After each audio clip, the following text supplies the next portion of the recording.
They didn't knock.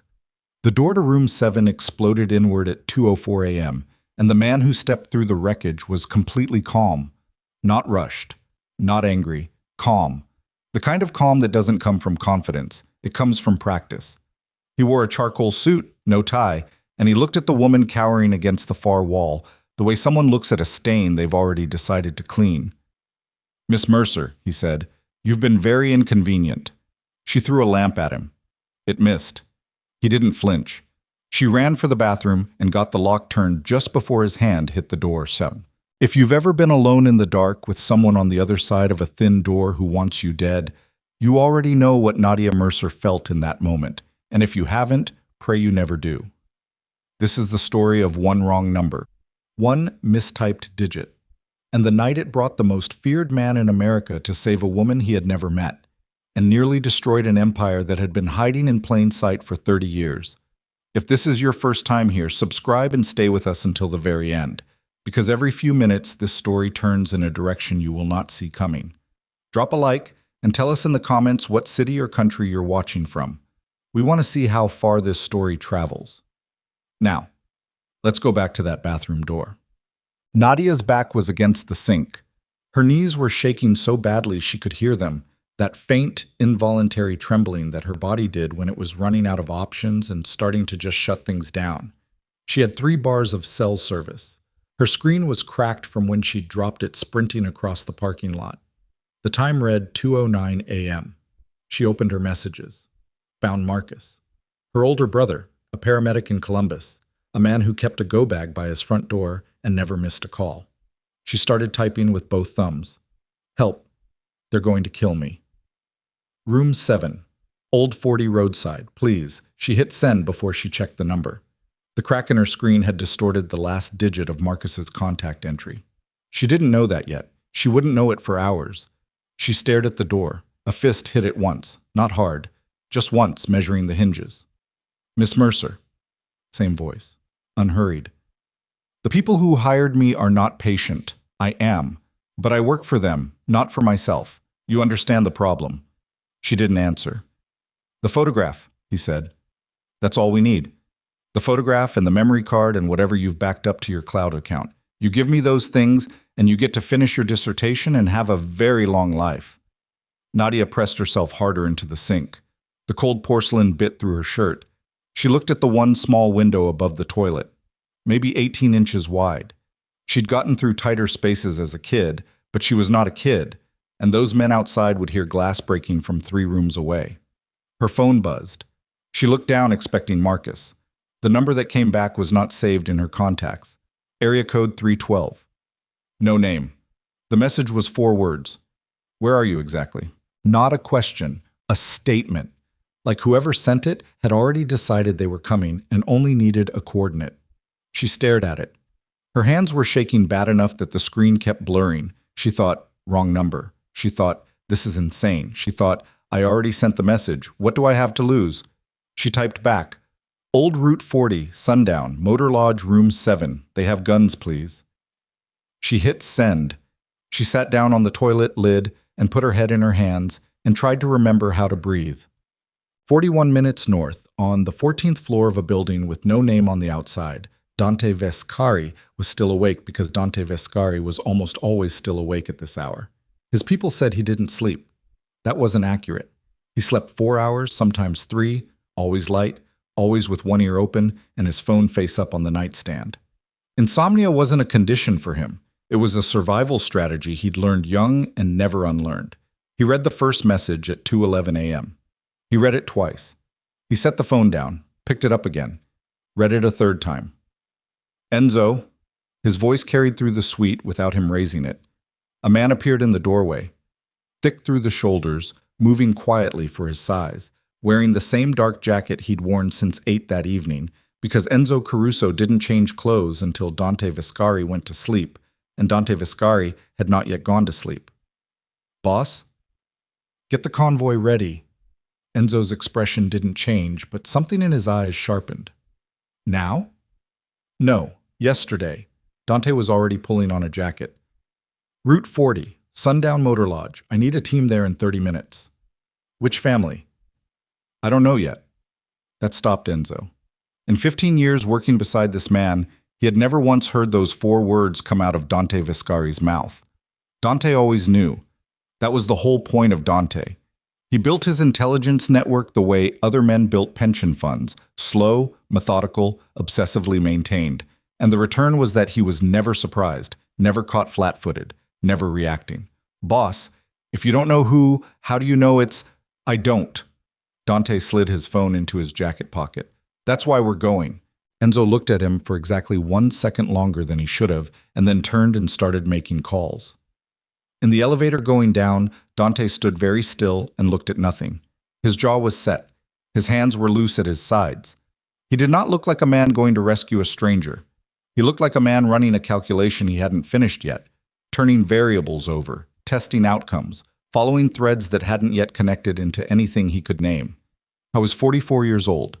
He had been running the Viscari syndicate for 11 years. Before that, he had watched his father do it for 23. He understood, bone deep, what it meant when something happened that had no explanation.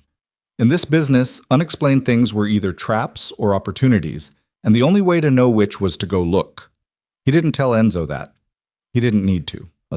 Nadia had been in this bathroom for 22 minutes when she heard the first sound that wasn't the man in the suit. It was different, coming from outside, from the parking lot.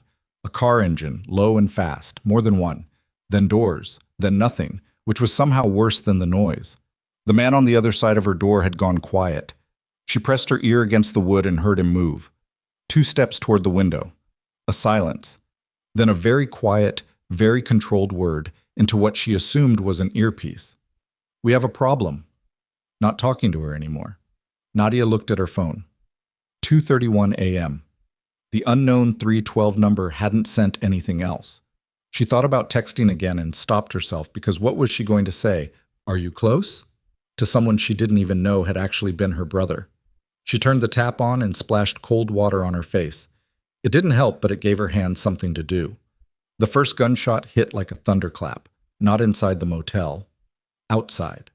The parking lot, followed immediately by 2 more, close together, professional spacing, and then a shouting voice that she couldn't make out through the walls. Running footsteps, something heavy hitting the floor in the room adjacent to hers. Then the man outside her bathroom door said one more thing, very quietly, and she had to press her ear so hard against the door it hurt to hear it. Tell them to pull out. It's Viscari. She didn't know that name. She was about to learn it meant something. What happened in the next 9 minutes? Nadia would spend weeks trying to reconstruct in the right order and never quite manage it. Memory doesn't record violence the way a camera does.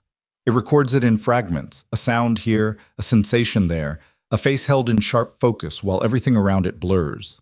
What she knew for certain, the sounds outside her door went from controlled and purposeful to chaotic, and then to something else entirely, something that felt almost mechanical in its efficiency, like a machine processing a problem and arriving at a solution without any wasted movement. She heard doors. She heard at least one man screaming, cut short. She heard glass somewhere. She heard what she was fairly sure was a body hitting linoleum. Then silence. Then a knock. Not the measuring knock from earlier. This one was even. 3 beats. Miss Mercer. A different voice. Calm, like the first one, but different in quality. Where the first calm had been predatory, this one was something else. She didn't have a word for it. Contained, maybe. Like a thermostat holding a temperature. My name is Enzo Caruso. I work for the man who received your message. You're safe to open the door. She didn't open the door. I understand, he said. Take your time. How many of them were there? She said, because she needed to know she wasn't dreaming this up, and the specific detail would either fit the last 9 minutes, or it wouldn't. A pause. 6. The one outside my door, gray suit. He's not going to bother you. She opened the door. Enzo Caruso was exactly as broad as she'd imagined from the voice, with a face that looked like it had been broken at least once and healed imperfectly, and eyes that were doing a quiet professional sweep of her, not threatening, just cataloging damage. She was still in her clothes from the previous day. She had a cut on her forearm she hadn't noticed getting. She was shaking. He handed her a bottle of water from his jacket pocket like this was something he did regularly. Can you walk? He said. Yes. Then walk with me.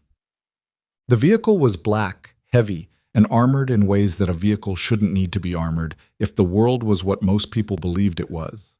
Nadia got in and sat where Enzo indicated and found herself facing a man she had never seen before. He was sitting in the rear-facing seat. Dark jacket. Dark eyes that were doing the same quiet cataloging Enzo's had done, except where Enzo was taking inventory, this man was reading something. Like there was information in how she sat and how she held her hands, and whether she'd cried or not, and he was filing all of it. "Nadia Mercer," he said. Not a question. "That's me." Her voice was steadier than she expected. "You're the one who texted back." "Yes." "I need you to know that wasn't meant for you, the message. I mistyped a number. My brother. I was trying to reach my brother." He looked at her for a moment. "I know." "Then why are you—" She stopped. "Why did you come?" Something shifted in his face. Not much. A small recalibration. "Because someone sent an emergency message to my phone at 2 in the morning, he said. "And in my line of work, coincidences that specific don't exist." "Your line of work?" "Yes." She looked at the door. She looked at Enzo, who was up front and pointedly not listening. She looked back at the man in the dark jacket. "Who are you?" "Dante Viscardi." The name meant nothing to her. She'd find out soon enough what it meant to everyone else. "Okay," she said. "Dante. Those men back there. Who were they?" He was quiet for 3 seconds. She would later learn that this, 3 seconds of silence from Dante Viscari, was the equivalent of visible confusion from anyone else. "I'm not certain yet," he said, "and that troubles me considerably." His intelligence team was already working by the time the convoy reached the city. Dante's phone lit up steadily with updates he read without responding to, his expression giving away nothing except the occasional slight tightening around the eyes that Enzo, watching from the front seat, recognized as the sign that something was landing wrong. Nadia had her arms wrapped around herself and was watching the highway go past the tinted windows. The water bottle was empty. She kept turning it in her hands. "The gala," Dante said suddenly. She looked at him.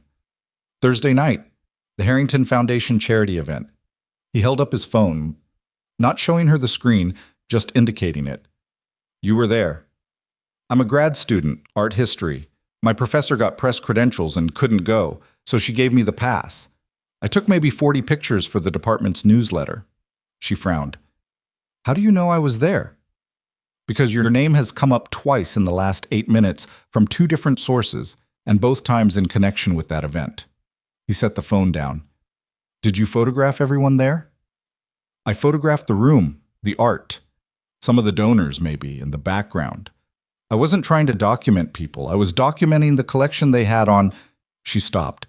Something went cold in her chest. "There was a man. He walked through my shot. I tried to crop him out, but the image resolution was— I kept it because the painting behind him was a Pellegrini, possibly an unsigned one, and I wanted to show my professor the frame." Dante looked at her steadily. What did this man look like? 60s, heavy, white hair. He had a scar on his jaw, left side vertical. She touched her own jaw. "I remember because it was distinctive enough that I almost asked someone who he was, but he left before I got the chance." The look on Dante's face lasted less than a second, but Nadia caught it. "You know who he is," she said. "His name," Dante said carefully, "is Gerald Mast. 3 years ago, Interpol, the FBI, and 4 other agencies announced that Gerald Mast had died in a private plane crash over the Atlantic Ocean." He looked at her. "He did not die in a private plane crash over the Atlantic Ocean." The vehicle was quiet for a moment. "What does he do?" Nadia said. "He finances things," Dante said. "Organizations, operations. The kind that don't have names on paper." He paused. "The kind that can afford to send 6 professionals to a roadside motel in the middle of the night." Nadia thought about the man in the gray suit, the way he'd spoken through her door, the photograph, the memory card. "Whatever you've backed up to your cloud account." "My cloud backup is automatic," she said slowly. "It uploaded everything within an hour of me taking the shots. If they wanted to erase every copy, they would have needed you to tell them where to find it and how to delete it." Dante's voice was flat, informational. "Which is why they wanted you alive long enough to be useful." The word alive sat in the air between them. What happens now? Nadia said. Now, Dante said, you stay where I put you, and I find out how 6 men connected to a ghost knew where you were tonight. He turned back to his phone. Nadia turned back to the window. She thought about the wrong digit. The single transposed number that had redirected her distress signal from her brother, a paramedic with a go bag, a good man, someone who would have called the police and prayed, to this, an armored convoy, 6 men she was trying not to think about too clearly, and a name she'd never heard before tonight that apparently made professional killers say, we have a problem, and start moving toward the exits. She thought, one number. She thought, what are the odds? She didn't yet know that odds had nothing to do with it. Enzo came back through the partition with a tablet and handed it to Dante without a word. Dante looked at the screen, his jaw tightened by a degree. Pull Caruso's team manifest for tonight, he said. Already pulled it. And the secondary routes, the ones we didn't use. Enzo was quiet for exactly the right amount of time. You think the route leak was inside? I think 6 men were positioned at that motel before I had the address, Dante said. He kept his voice level. He kept it very, very level. And I had the address for 11 minutes before we left. Enzo said nothing. The convoy kept moving through the dark. Nadia, who had been watching their faces in the dim reflection of the tinted glass, understood that something had just shifted in the air inside that vehicle. Something she didn't have words for yet. Something that lived below the surface of what was being said. She understood it the way you understand a sound in a house at night. Not what it is yet, only that it doesn't belong. She tucked the empty water bottle into the seat pocket and pulled her jacket tighter. Somewhere behind them, the Sundown Motor Lodge was full of questions that nobody was going to ask officially because the people who would have asked them were already having their presence explained away by men in unremarkable cars with clean paperwork and the right credentials. She had no idea how any of this worked. She had no idea she was about to find out. She had no idea that somewhere in the convoy, somewhere very close to her, closer than the highway noise outside, closer than the city lights now starting to appear on the horizon, someone had already sent a message that had nothing to do with her rescue and everything to do with what came next. The phone in Dante Viscari's pocket buzzed once. He read the notification. His face showed nothing, but his hand, just barely, closed into a fist against his knee, and he held it there, still, controlled, for the rest of the drive. The convoy reached the city at 3:44 a.m., and the first thing Dante did when they pulled into the parking structure beneath the Aldgate building was tell Enzo to sweep every phone in the vehicle. Not the external phones, the internal ones, the ones belonging to his own people. Enzo didn't argue. He passed the order down the line with the flat efficiency of a man who had learned long ago that arguing with Dante Viscari about security protocol was like arguing with weather. You could have opinions about it, but it was still going to do what it was going to do. Nadia watched from inside the vehicle as 4 men she hadn't been introduced to stood with their arms slightly out from their sides, while a 5th moved down the line with a signal scanner. She watched their faces. 2 of them looked annoyed. 1 looked bored. 1, the youngest, standing 3rd from the left, maybe 26 with a narrow jaw and careful eyes, looked at Dante's car for exactly half a second before looking away. She didn't know why she noticed that. She filed it away anyway. Inside the building was not what she expected. She'd been constructing an image in her head during the drive. Something out of the movies she'd grown up with. Dark wood and cigarette smoke and men playing cards in back rooms. What she got instead was a floor of clean concrete and fluorescent work lighting and the particular controlled quiet of people who were professionally awake at 4 in the morning and accustomed to it. Monitors. Maps on screens. 3 people at workstations who looked up when Dante entered and then looked immediately back at their screens, which told her that the looking up was courtesy and the looking back was the actual job. Dante stopped at the first workstation. Gideon. The man at the station, 40s, glasses, the compressed stillness of someone who ran on caffeine and concentration, pulled up a file without being asked. Gerald Mast, I've been running it for 40 minutes. The crash report from 3 years ago has 4 agencies listed as confirming sources. 2 of those agencies, when I run the confirming agents' names, have a gap. The agents who filed the confirmation reports transferred out within 8 months of filing. 1 retired early. 1 is currently listed as a private consultant. For whom?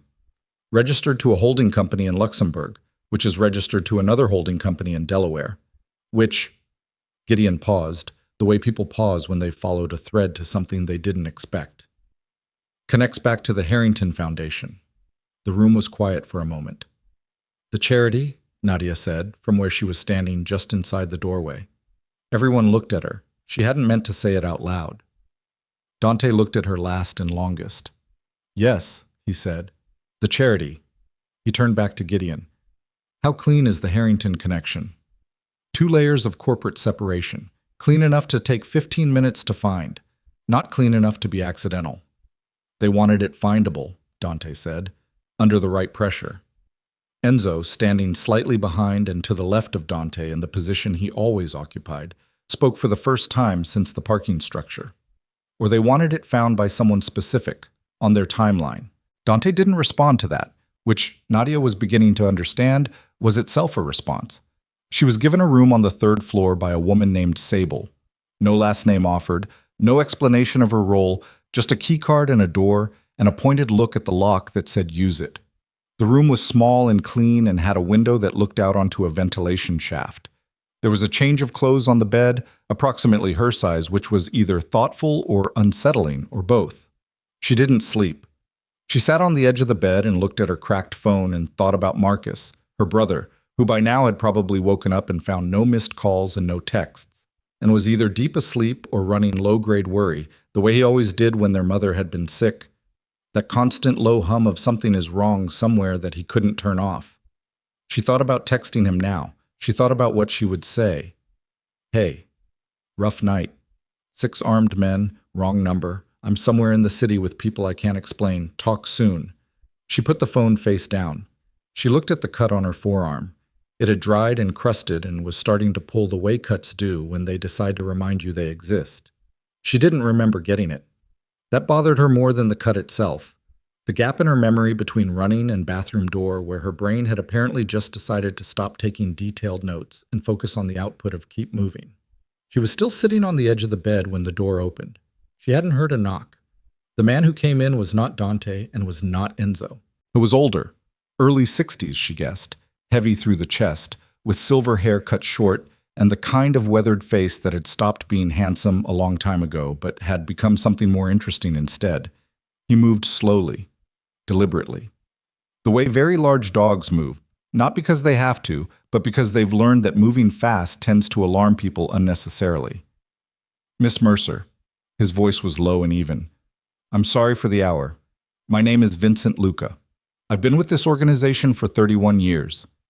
That's a long time, she said carefully. It is. He settled into the chair across from her without being invited, which she noted. I wanted to speak with you before Dante debriefs you formally in the morning. Make sure you're all right. Make sure you have what you need. I have a room and clothes that aren't mine and a window that looks at a wall, she said. I'm fine.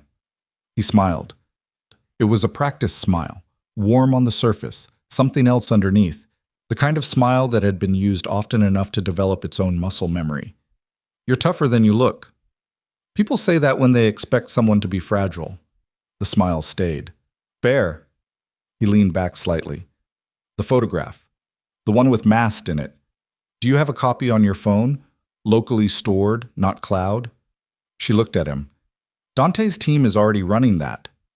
I know. I want to hear it from you directly. Why? Because Gideon's very good at finding what's in the system, Vincent said pleasantly. I'm better at finding what people remember that isn't. She held his gaze for a moment. He was good. The mildness of him, the slow movement, the reasonable voice. It was designed to make you feel like you were just talking, like this was just 2 people having a late-night conversation rather than an interview with an agenda she couldn't quite see the shape of.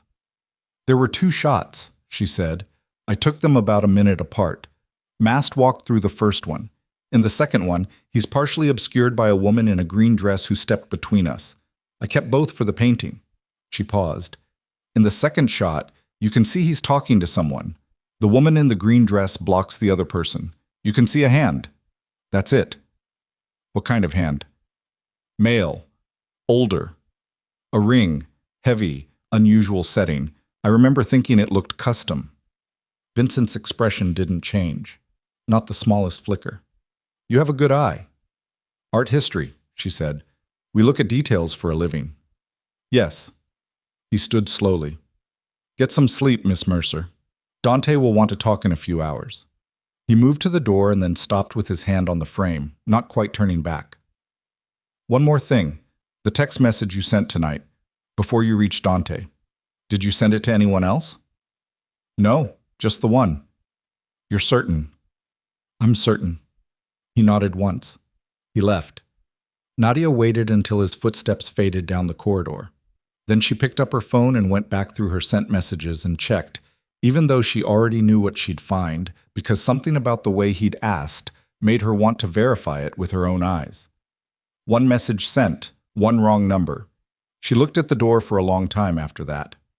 Dante had not slept. He was in the operations room at 7:15 in the morning, with a coffee going cold at his elbow, and Gideon talking and Enzo standing the way Enzo stood when he was running security calculations in the background of every other thought. Weight slightly forward, eyes moving, never fully at rest. The 6 from the motel, Dante said. IDs. 2 we can place definitively.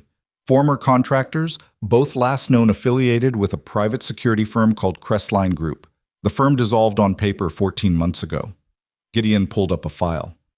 Crestline's clients, while it was operational, included 3 congressional offices, a federal regulatory agency, and a private equity group that also appears in the Harrington Foundation's donor records. Dante looked at the screen. Not a mafia family. Not even close. These people are, Gideon chose his word carefully, structural. They're not criminals in the traditional sense. They're the people who make the environment in which criminals operate easier or harder, depending on what's useful to them. Politicians, money, and the people who manage the relationship between the two. Gideon leaned back. Whatever Gerald Mast is doing alive, it's not running a crew. It's coordinating something much larger. The 6 last night were cleaners. Someone sent cleaners for a grad student because her photograph could potentially put Mast at a charity event in a city where he officially doesn't exist. Which means someone in that room Thursday night recognized her, Dante said, or recognized her name when she submitted her press credential. Which means someone in that room has access to a system that flags her name. Dante looked at Enzo. Enzo said, which means we were never not being watched. The room held that for a moment. Dante picked up his coffee, looked at it, set it back down. Pull all internal movement from last night, every vehicle that left this building between 10 p.m. and 2 a.m.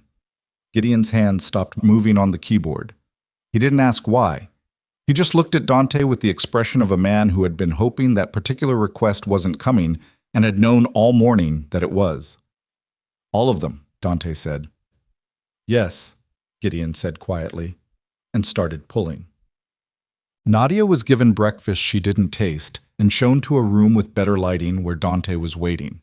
He was standing, which she was coming to understand was his default.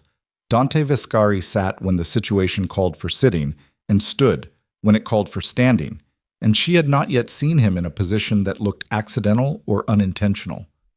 The photograph is on your cloud backup, he said, without preamble. Our team has confirmed that the image containing Mast and the partial figure beside him is the clearest existing visual confirmation that Mast is alive.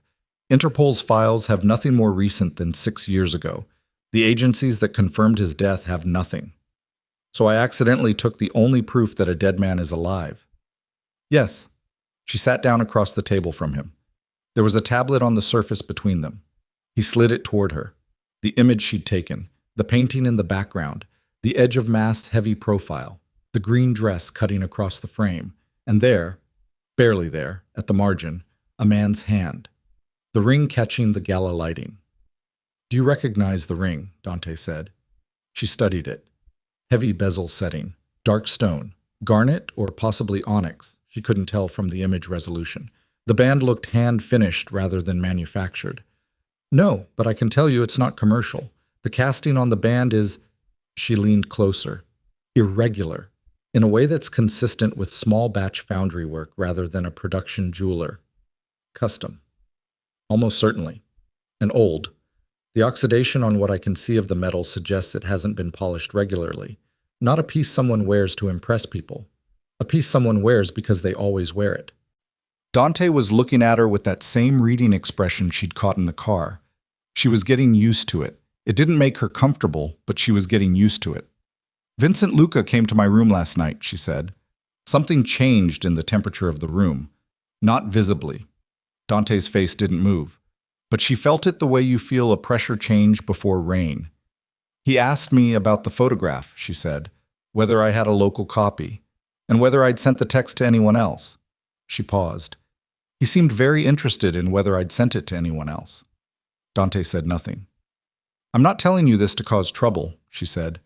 I'm telling you because I spent last night in a room where the window faces a wall, and the only person who came to see me before your formal debrief this morning was a man I'd never met who asked questions that weren't his to ask. She looked at him steadily. You already know something is wrong internally.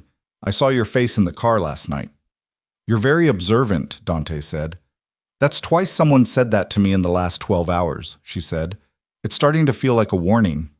He looked at her for a long moment. Then he pulled the tablet back and closed the image. Vincent Luca has been with this organization since before I ran it, he said carefully. He managed logistics under my father. He was the one who came to me when my father died and told me personally, not through intermediaries, that I had the full weight of the organization behind me. A pause. He is one of 3 people I have trusted without reservation for the past 11 years. And now? She said. Dante's jaw moved slightly. And now I'm having his communications from the past 6 months pulled. She let that settle.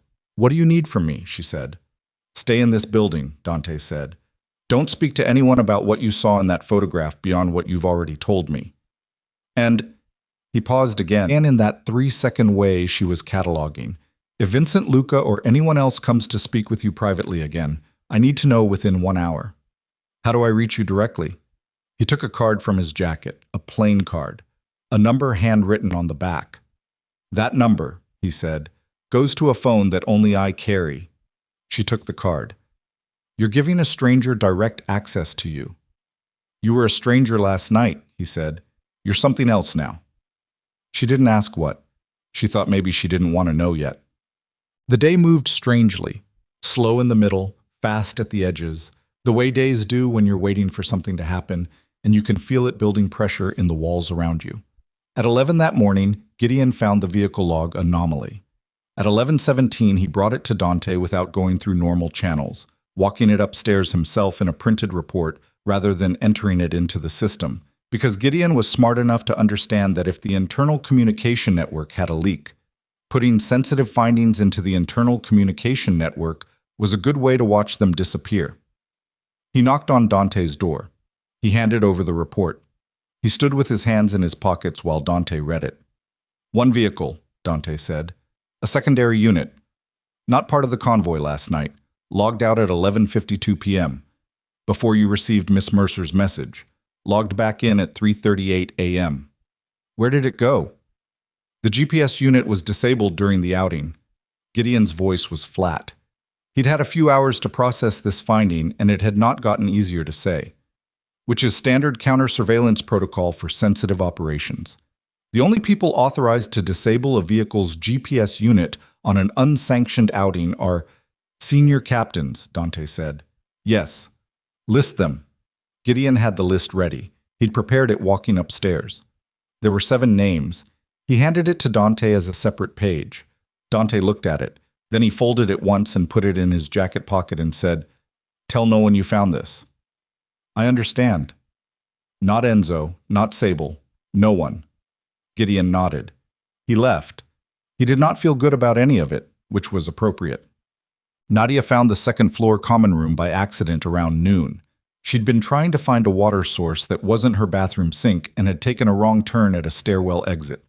The room had a coffee station and a couch, and 2 men she recognized from the convoy playing cards at a table with the concentrated attention of people who were bored but wouldn't admit it.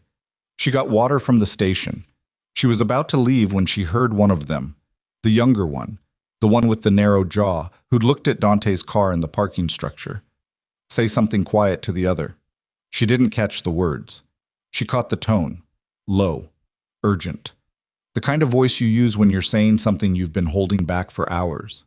The other man responded. Also quiet. One word. She wasn't close enough. She kept moving, back through the door, back to the stairwell, and she stood in the stairwell with the water bottle cold in her hand and tried to decide what she'd just witnessed and whether it was anything or whether she was pattern matching out of fear. She got out her phone. Dante's card. She typed, "The young man from the convoy last night, narrow jaw. He looked at your car in the parking structure right after the sweep. He's in the second floor common room having a conversation I couldn't hear. That felt wrong. I might be overreacting." She sent it.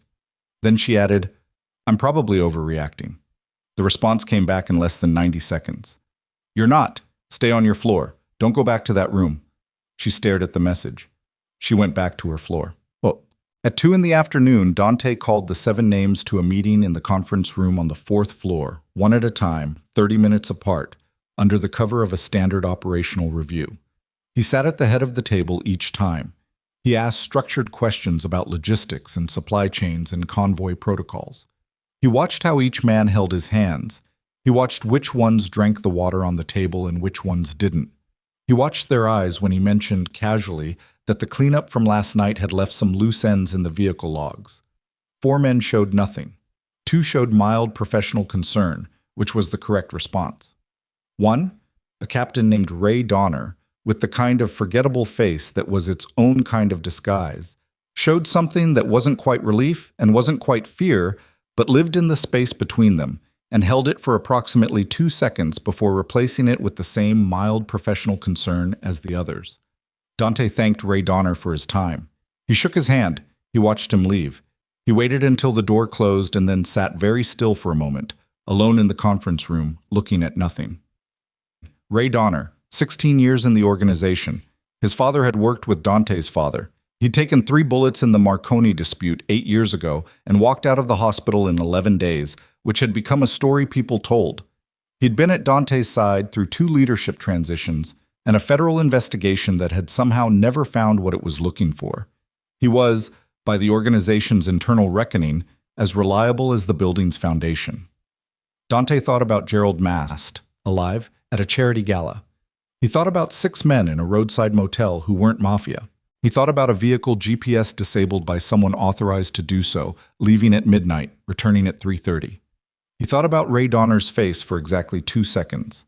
Then he thought about Vincent Luca's visit to Nadia's room at 4 in the morning, asking whether she'd sent her message to anyone else. The 2 names sat beside each other in his head, and the space between them felt like a room he didn't want to walk into yet, but already knew he'd have to. He got up. He straightened his jacket. He walked out of the conference room and told the man stationed outside to tell Enzo he needed a secure channel, nothing internal, and Enzo would know what that meant.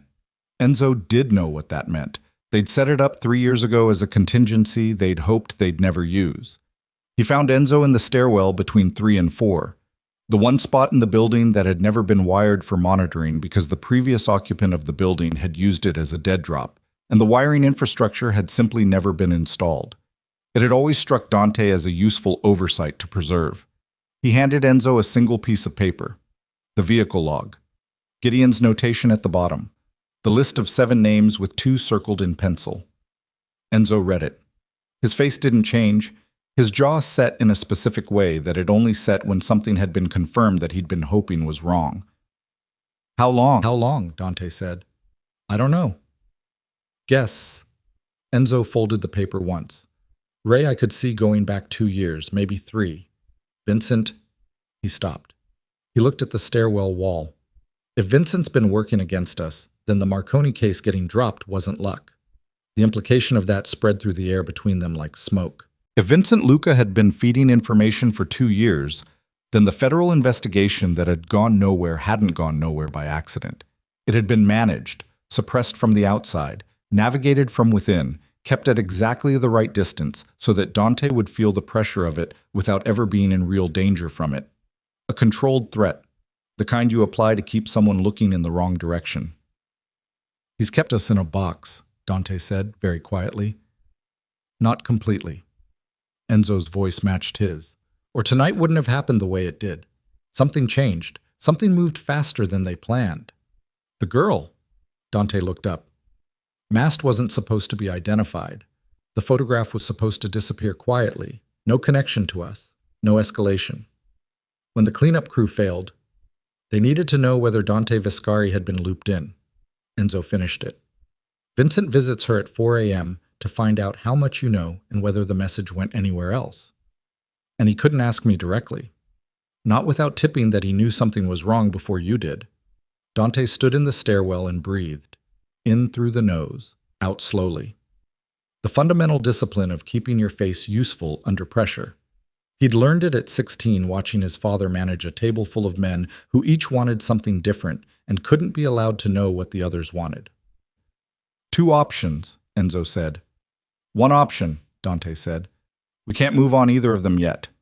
We don't know how deep the connection goes. Who else is in it? What the full shape of it looks like. He looked at Enzo. We let them think we found nothing. And the girl? She stays here. Visible. As long as she's in this building, they don't know what she's told me. He paused. They'll pressure the situation. Try to move the timeline. Watch for it. Enzo folded the paper again, smaller. He'd burn it later. And if they move before we're ready? Dante looked at him with an expression that had no warmth in it and no anger either. Something past both of those. Something that lived on the far side of a long night and a longer morning. The particular face of a man who has just understood that the betrayal didn't start last night. Then we stopped being patient, Dante said. He went back upstairs. In her room on the 3rd floor, Nadia Mercer was sitting on the bed with the card in her hand, rereading Dante's last message, when she heard footsteps pause outside her door and then continue past without knocking. She didn't unlock it to check who it was. She sat very still and listened to the silence resume and understood, with the animal clarity of someone who had been in a bathroom at 2 in the morning listening to a calm man explain her death, that she was still in danger. Not from strangers this time. From somewhere inside the walls of the place that was supposed to be keeping her safe. And that the man she was relying on knew it and was not yet ready to act. And that the window between not yet and too late was a window that had already started to close. The footsteps that had paused outside Nadia's door belonged to Ray Donner. She didn't know that yet. She would know it by nightfall, and by then it would already be too late to matter in the way she thought it would matter. What she knew at 3:17 in the afternoon was that the building had gotten quieter in the way buildings get quieter when the people inside them are working very hard at appearing normal. She'd been in enough library archive rooms to recognize the particular silence of people holding something back. The slight overcorrectness of movement, the conversations that stopped just barely too soon when she walked past. She'd eaten lunch alone in a small kitchen on her floor and watched 2 men in the hallway have an exchange that lasted 6 seconds and ended with one of them walking away faster than the situation required. She thought about calling Marcus. She thought about it for a long time. She decided against it because she didn't know what she would say that wouldn't either alarm him or require lying, and she was too tired for either. She read instead. There was a shelf of paperbacks in the room, left by previous occupants, she assumed, or placed deliberately. She couldn't tell which. And she pulled one without looking at the cover and sat with it open on her lap, and looked at the words without reading them and listened to the building. At 4:10, her phone buzzed. Dante. Come to the 4th floor. Use the east stairwell. Don't take the elevator. She was moving before she'd finished reading it. The 4th floor conference room had been rearranged. The table that had occupied the center was pushed against the wall. In its place, 3 monitors on rolling stands. A whiteboard covered in names and connecting lines in Dante's handwriting. She recognized it from the card, the same compressed precision. And Gideon sitting at the central monitor with the look of a man who had been awake for 36 hours and was running on the knowledge that stopping now would be worse than continuing. Dante was at the whiteboard. Enzo was near the door. Close it, Dante said to her, meaning the door. She closed it. Gideon, Dante said. Gideon pulled up a video file. Security footage, the parking structure from the previous night, time-stamped, 11:52 p.m. The image was high resolution, and the camera angle caught the secondary vehicle bay. A car, black, unmarked, the same model as several others in Dante's fleet, backed out of Bay 7 at exactly 11:52 and exited toward the service ramp. The driver was visible for approximately 4 seconds as the vehicle passed under the overhead light. Ray Donner. Nadia looked at the screen and then at Dante. That's the young man from the convoy. No, Dante said. That's a captain named Ray Donner. He's been with this organization since he was 21. He said it without inflection, like he was reading from a document. I thought he was younger. He's 37. He has a face that doesn't age. A pause. It's useful in this business. She looked back at the screen. Ray Donner pulling out of the building at 11:52 p.m., more than 2 hours before Dante received her message. He left before you even knew I existed. Yes, Dante said. So he wasn't tipping someone off about the rescue. He left before there was a rescue to tip off. Correct. Dante turned from the monitor to the whiteboard. He pointed to a name near the top, G. Mast, with lines running down and to the left. Gerald Mast's confirmed last appearance before Thursday's gala was 14 months ago. 14 months ago, the Crestline Group dissolved on paper. And 14 months ago, Ray Donner received a transfer of funds to a personal account registered under his mother's maiden name. Gideon found it this morning. How much? She said. Enough to be a down payment on something large, Gideon said from the monitor. Not enough to retire on. This wasn't a sale. It was a retainer. He's been working for them for over a year, Nadia said. At minimum, Dante said. We don't know the original contact point yet. He looked at the whiteboard. What we know is this. Someone inside this organization has been providing operational intelligence to a network connected to Gerald Mast for at least 14 months. Safe house locations, convoy schedules, personnel rosters, anything we moved or planned, they knew. The room absorbed this. And Vincent Luca, she said. Dante's marker stopped moving. What about him? You had 2 names circled. That's what Enzo's face told me when you handed him the paper in the stairwell this morning. She looked at Dante steadily. I was watching from the 3rd floor landing. I wasn't trying to spy. The angle of the stairwell window reflects the landing below. I saw you hand him something and I saw his jaw set when he read it. She paused. You circled 2 names. The silence in the room had a specific texture. Enzo, near the door, looked at Dante. Dante looked at Nadia. Gideon looked at his monitor and became very interested in something that required his complete attention. You're going to be a problem, Dante said. Not angrily, observationally. I'm already a problem, she said. I was a problem before you knew my name. The question is whether I'm your problem or theirs. Another silence. Shorter. Vincent Luca's communication records from the past 8 months show 41 contacts with a number registered to a private security consulting firm in Zurich, Dante said. The firm's registered director is a former Crestline Group executive. He turned back to the whiteboard. 41 contacts. He made 17 of them from inside this building. She did the math on what that meant. It wasn't complicated math. He's been reporting from inside your walls. Yes. For how long? That's the question I can't answer yet. The Zurich number was activated 11 months ago. Before that, Dante paused. Before that, we have nothing electronic, which means either the relationship is 11 months old or it's much older and was conducted in a way that left no digital record.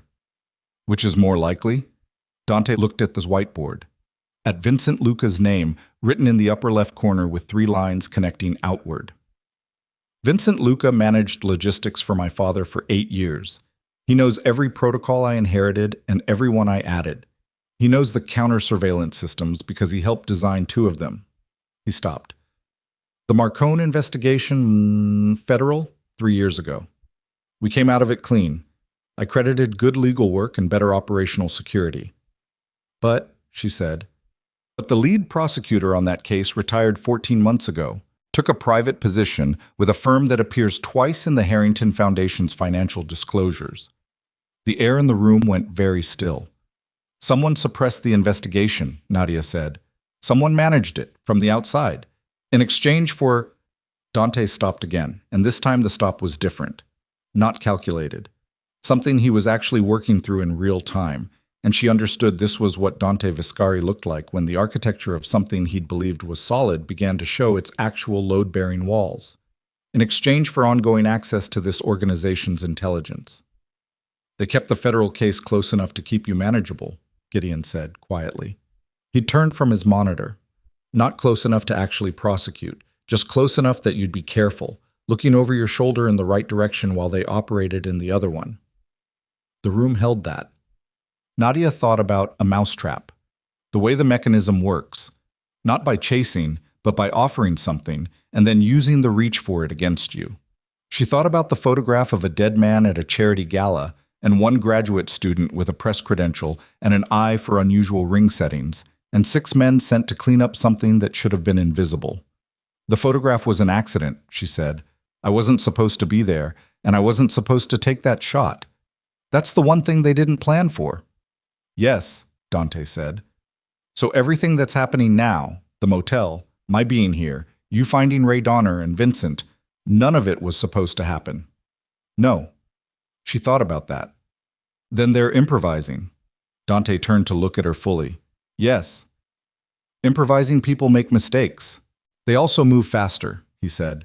When a controlled situation goes uncontrolled, the response is either to slow down and replan or to accelerate and overwhelm. In my experience, organizations like this one, he gestured at the whiteboard, at the names and connecting lines, don't slow down. As if to underline the point, Gideon's monitor chimed. Everyone looked at him. Gideon's face, already the face of someone running on fumes and bad news, found a new register. The safe house on Kellner Street, he said. The one I flagged as backup for Miss Mercer if we needed to move her. He looked at Dante.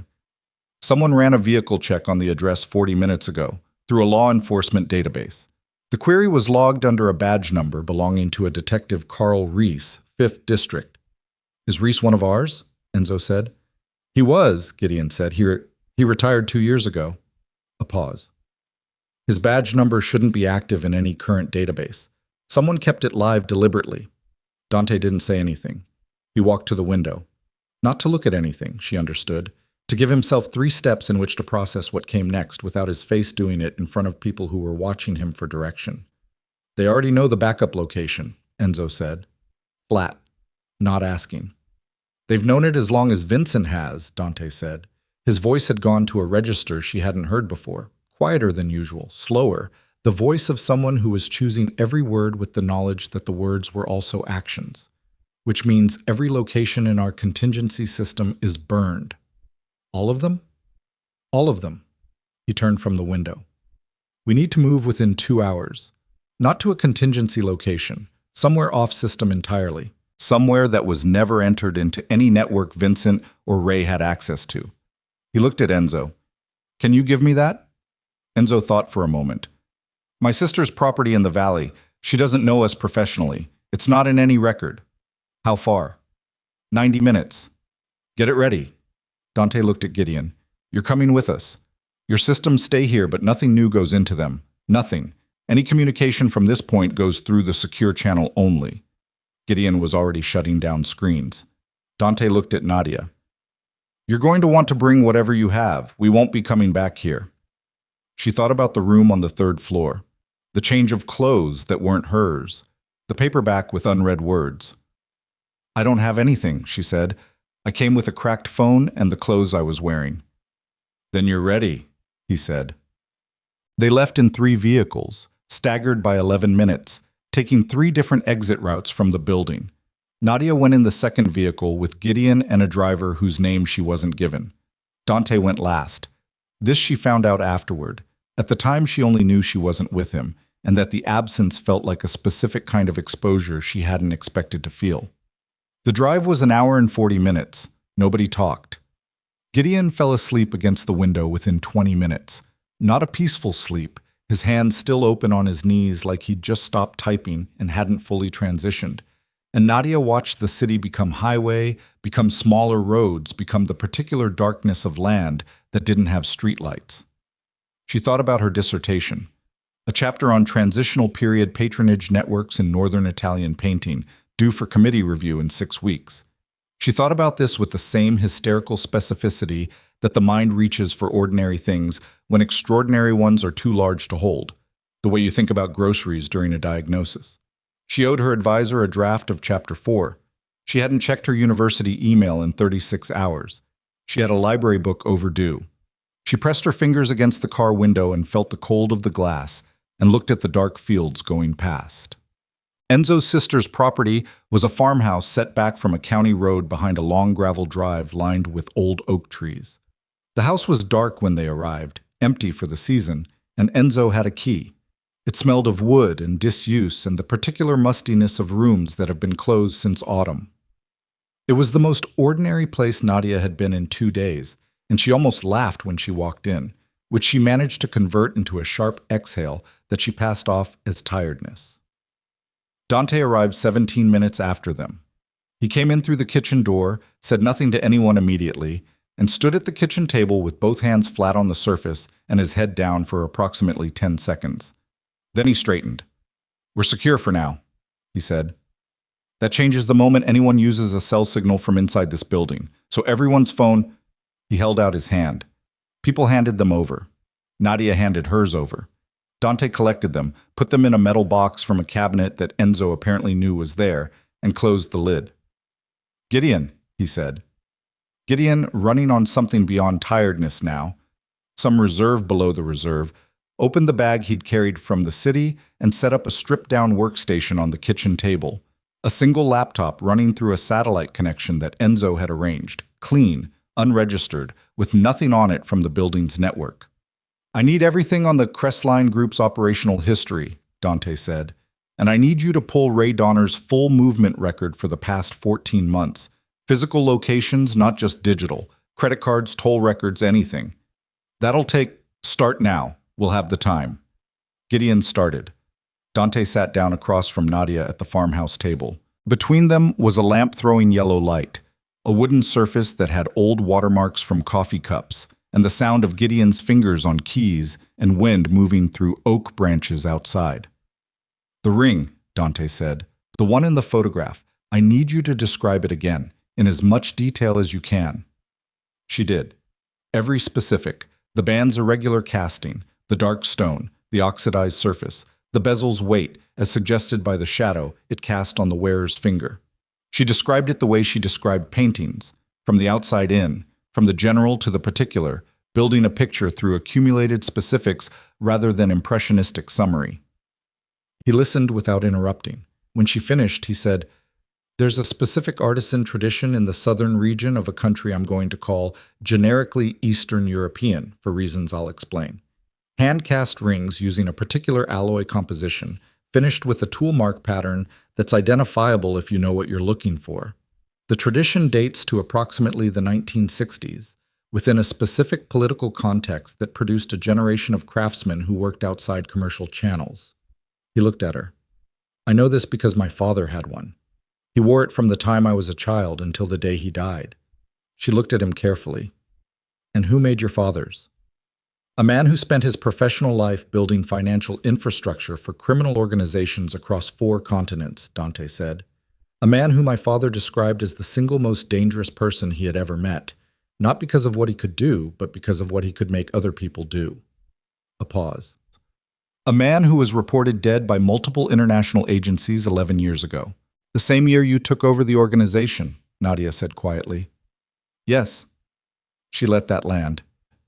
"You're telling me that Gerald Mast, the man in my photograph, might have a direct connection to your father's death?"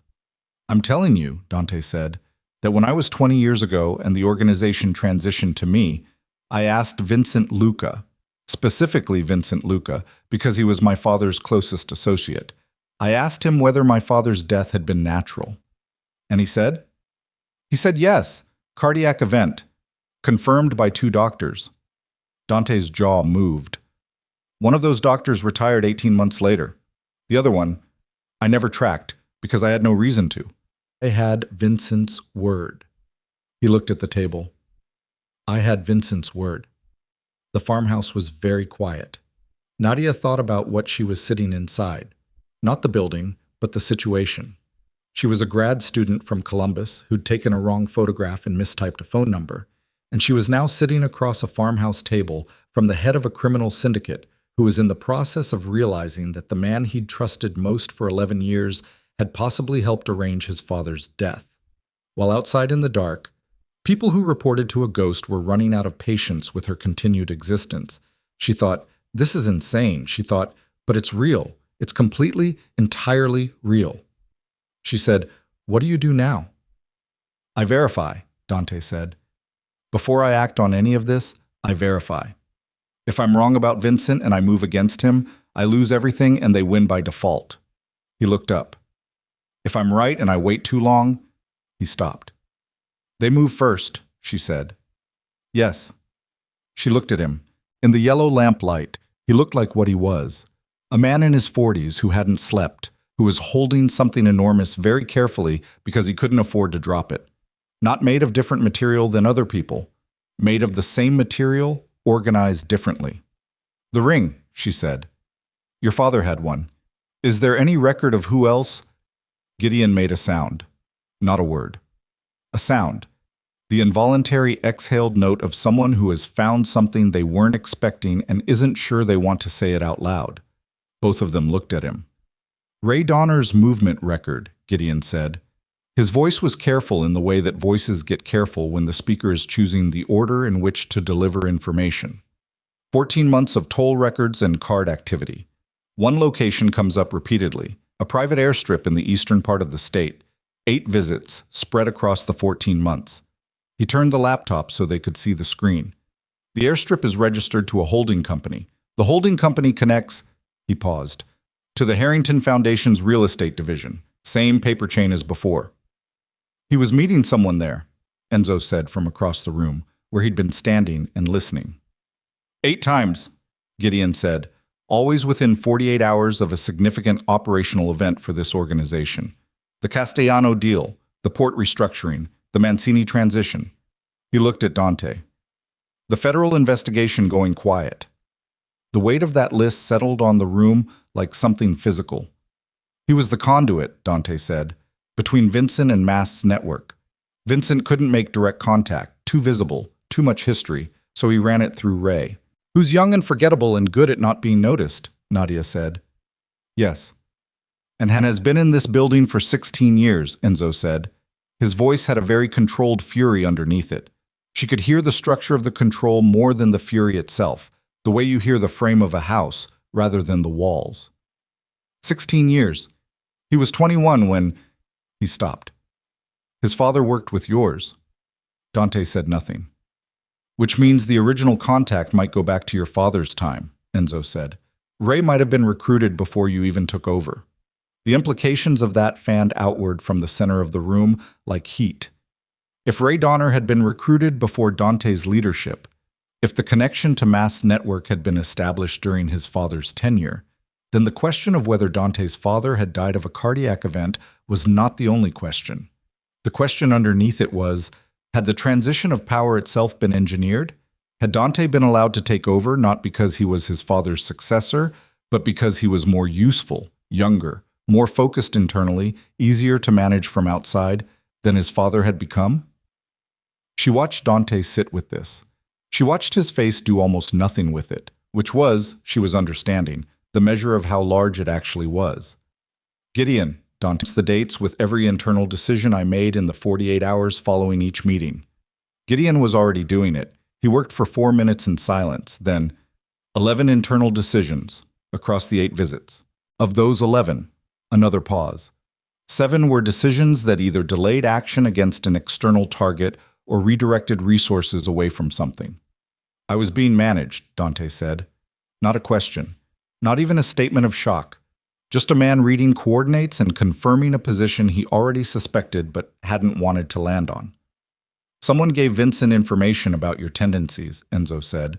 What kind of intelligence would move you to delay? What kind would make you redirect? They were running a profile. They've been running it for 11 years, Dante said. A log shifted in the fireplace that Enzo had lit when they arrived, throwing a brief orange light across the room and then settling. The wind outside had picked up. The oak branches moved against the farmhouse roof. Nadia was looking at the whiteboard that Dante had reconstructed on a piece of plywood propped against the farmhouse wall. He'd rebuilt it from memory during the first 30 minutes after arrival. The same names, the same connecting lines, but denser now, more connections filled in. She was looking at one specific name she hadn't asked about yet. There's a name in the upper right, she said. You wrote it differently from the others, smaller, and you drew a box around it instead of a circle. Everyone looked at the board. The name in the box. Harlan Pierce. Who is Harlan Pierce? She said. Dante and Enzo exchanged a look. Harlan Pierce, Dante said slowly. is the chairman of the Senate Intelligence Committee. The room went so quiet she could hear the satellite connection humming in Gideon's equipment. He's also, Dante said, the man who personally requested the federal investigation into this organization 3 years ago. Publicly, loudly, with press conferences. He looked at the box on the whiteboard.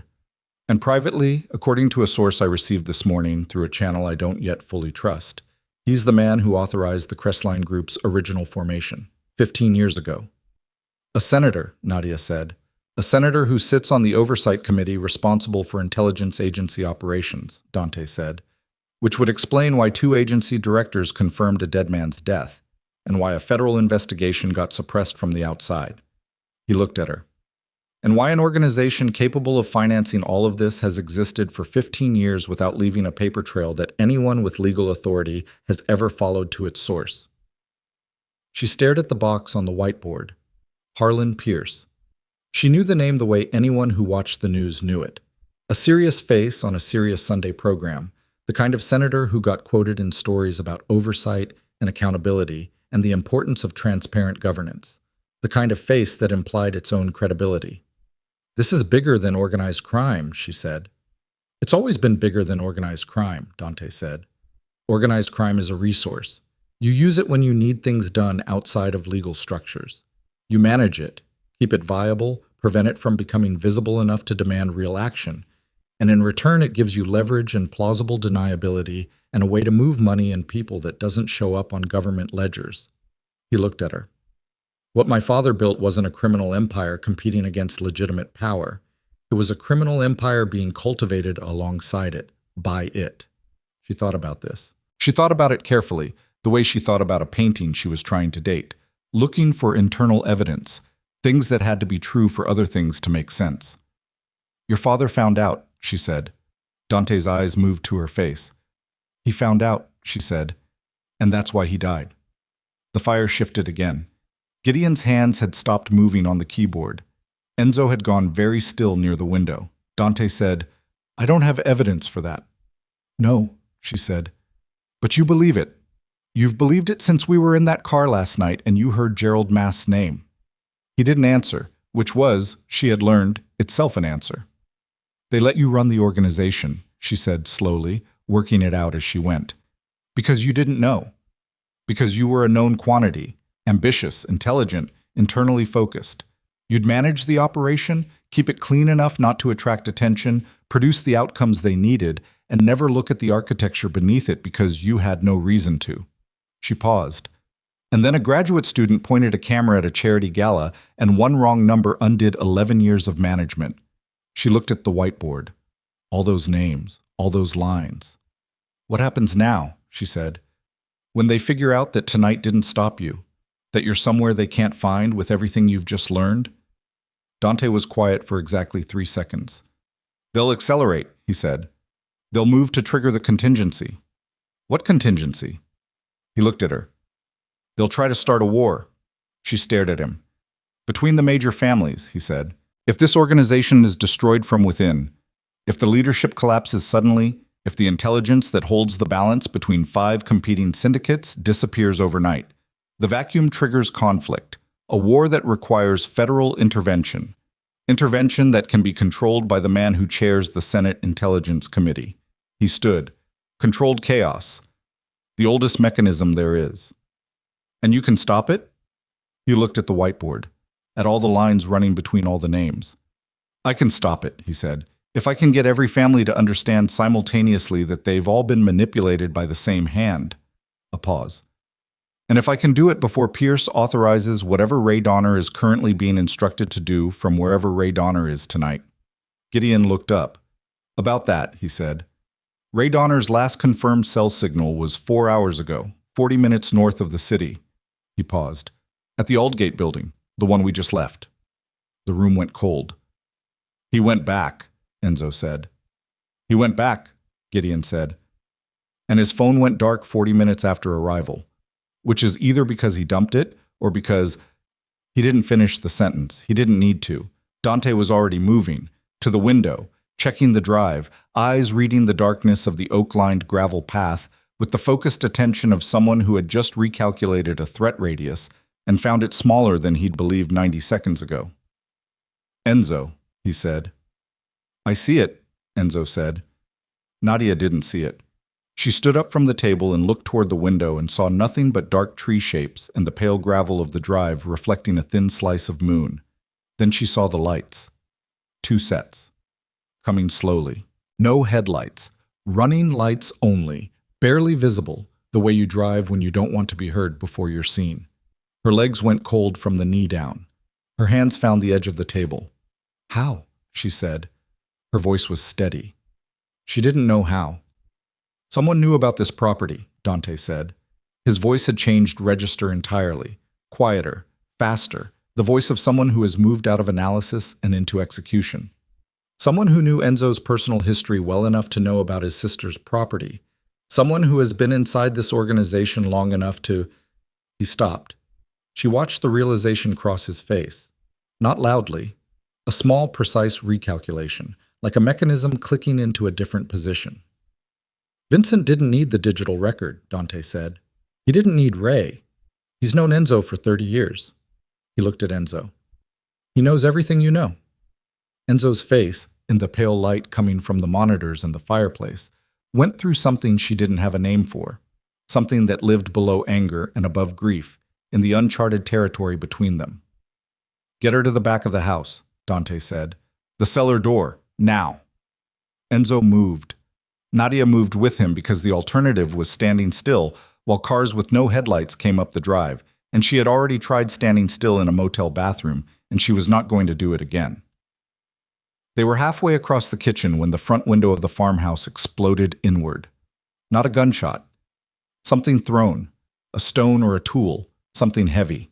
Glass sprayed across the kitchen floor, and Nadia went low without being told to, because her body had apparently updated its threat protocols sometime in the past 36 hours and was now running ahead of her conscious decisions.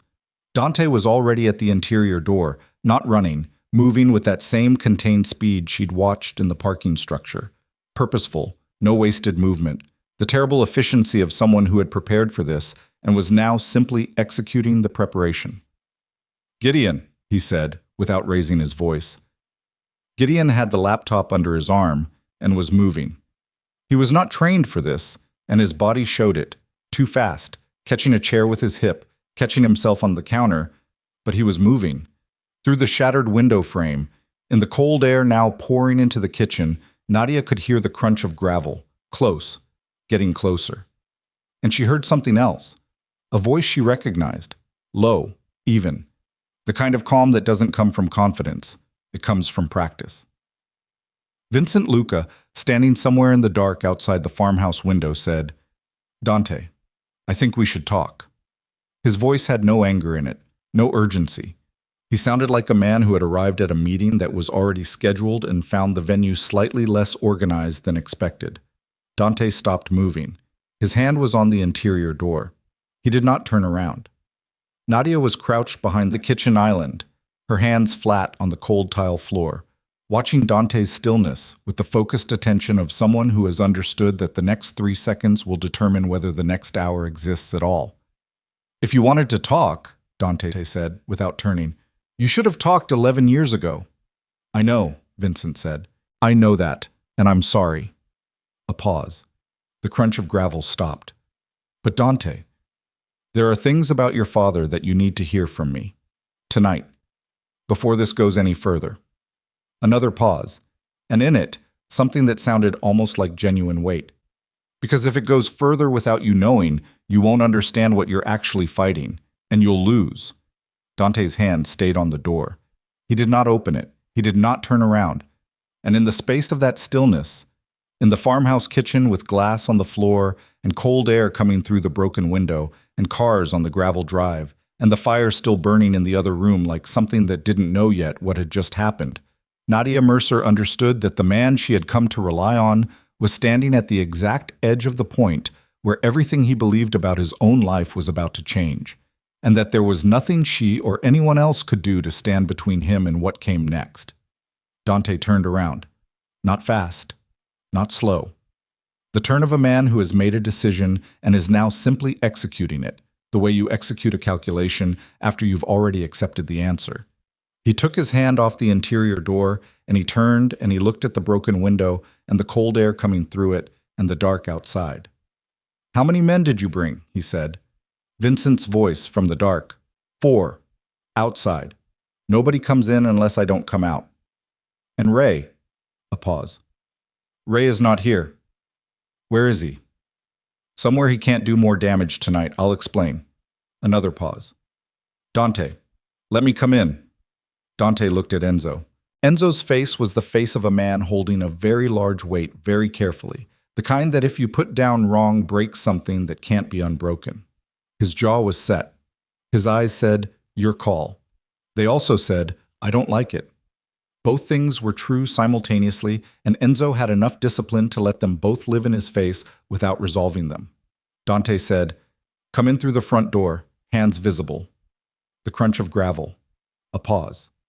The sound of the front door being tested and then opening.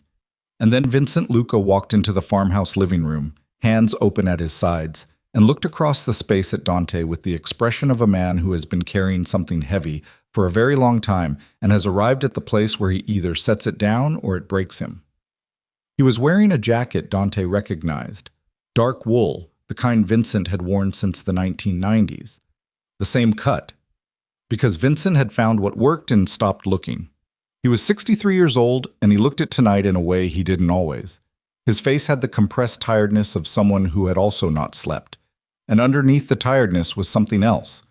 Not guilt, exactly. Guilt would have been simpler.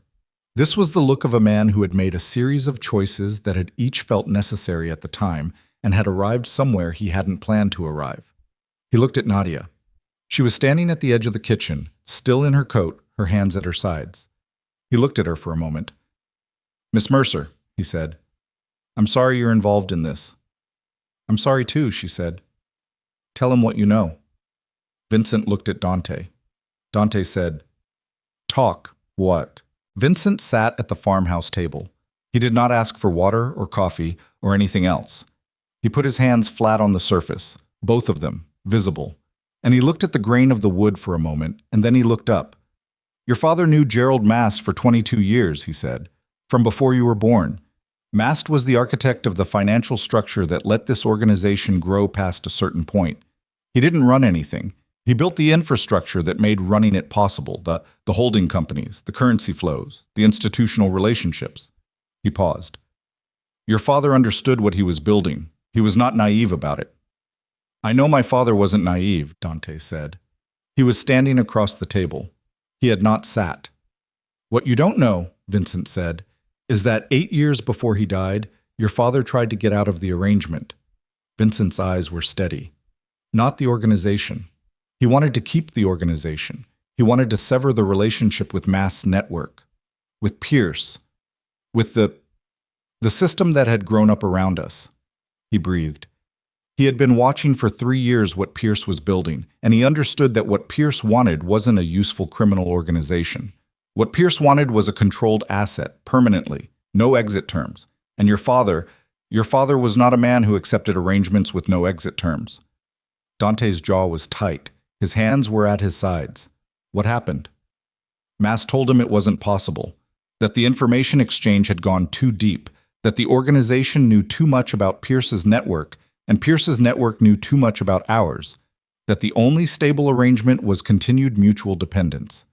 Vincent paused. "Your father said he'd find another way. And then he died. And then he died." Vincent's voice was flat. He didn't look away. "I don't know what was done or who did it. I want you to understand that I investigated for 2 years afterward, privately, and I could not find the mechanism. I found the result. I found the fingerprints. But the direct action, I never found it." "You covered for it," Dante said. His voice was very quiet. "You confirmed the cardiac diagnosis. You told me it was natural." "Yes." "Why?" Vincent looked at him. "Because you were 20 years ago, and you had just inherited an organization that was under implicit threat from the most powerful covert network in the country, and I did not believe, I still do not believe, that you could have survived knowing the truth at that moment. You would have acted. You would have moved against people you couldn't see clearly, and you would have been destroyed within a year, and the organization would have gone with you. He paused. I made a choice to protect you. I am aware that it was not my choice to make. The room was so quiet that Nadia could hear the fire in the other room and the wind and her own pulse. And the communications with Zurich, Dante said. 41 calls. Managed contact, Vincent said. I was feeding them controlled information. Things that looked useful led nowhere, keeping the relationship visible enough that Ray believed I was still aligned with Mast's interests. Ray Donner was recruited 14 months ago, not by me, by Mast directly, through a cutout. Vincent's expression shifted, the first true anger she'd seen in it, clean and specific. I found out 8 months ago. I have been watching him since. Managing what he passed up the chain. Dante stared at him. You've been running a counter-operation inside my organization without telling me. Yes. For 8 months. Yes. Vincent.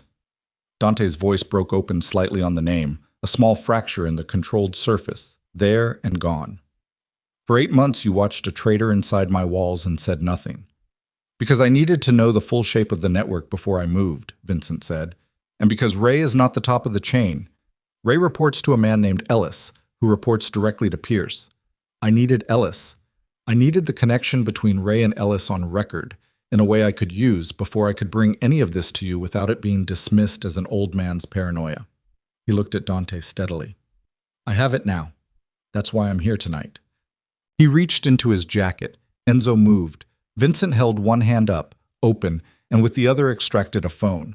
Not his primary, a secondary device, the kind people carry for specific purposes, and laid it on the table. Ray's communications with Ellis, he said. 8 months of them. I mirrored his device 11 months ago when I first suspected the recruitment. I've been receiving copies of every message since. He pushed the phone toward Dante, including the one he sent 2 hours ago from the Aldgate building, after he went back to confirm what we had and didn't have. He paused. They know about the photograph. They know Mast is exposed.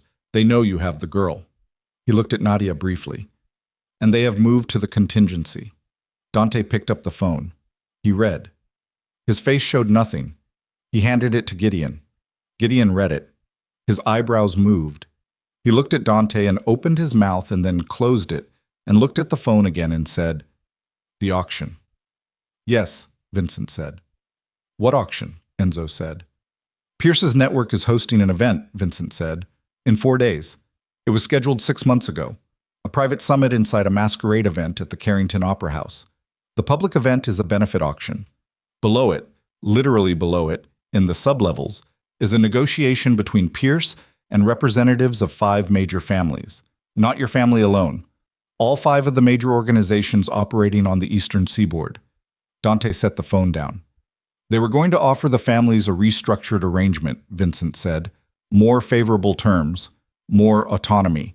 Time to coincide with the announcement of a new federal task force that Pierce's committee is authorizing. He paused. The message. The one from Ray to Ellis 2 hours ago. It says they're moving the summit forward.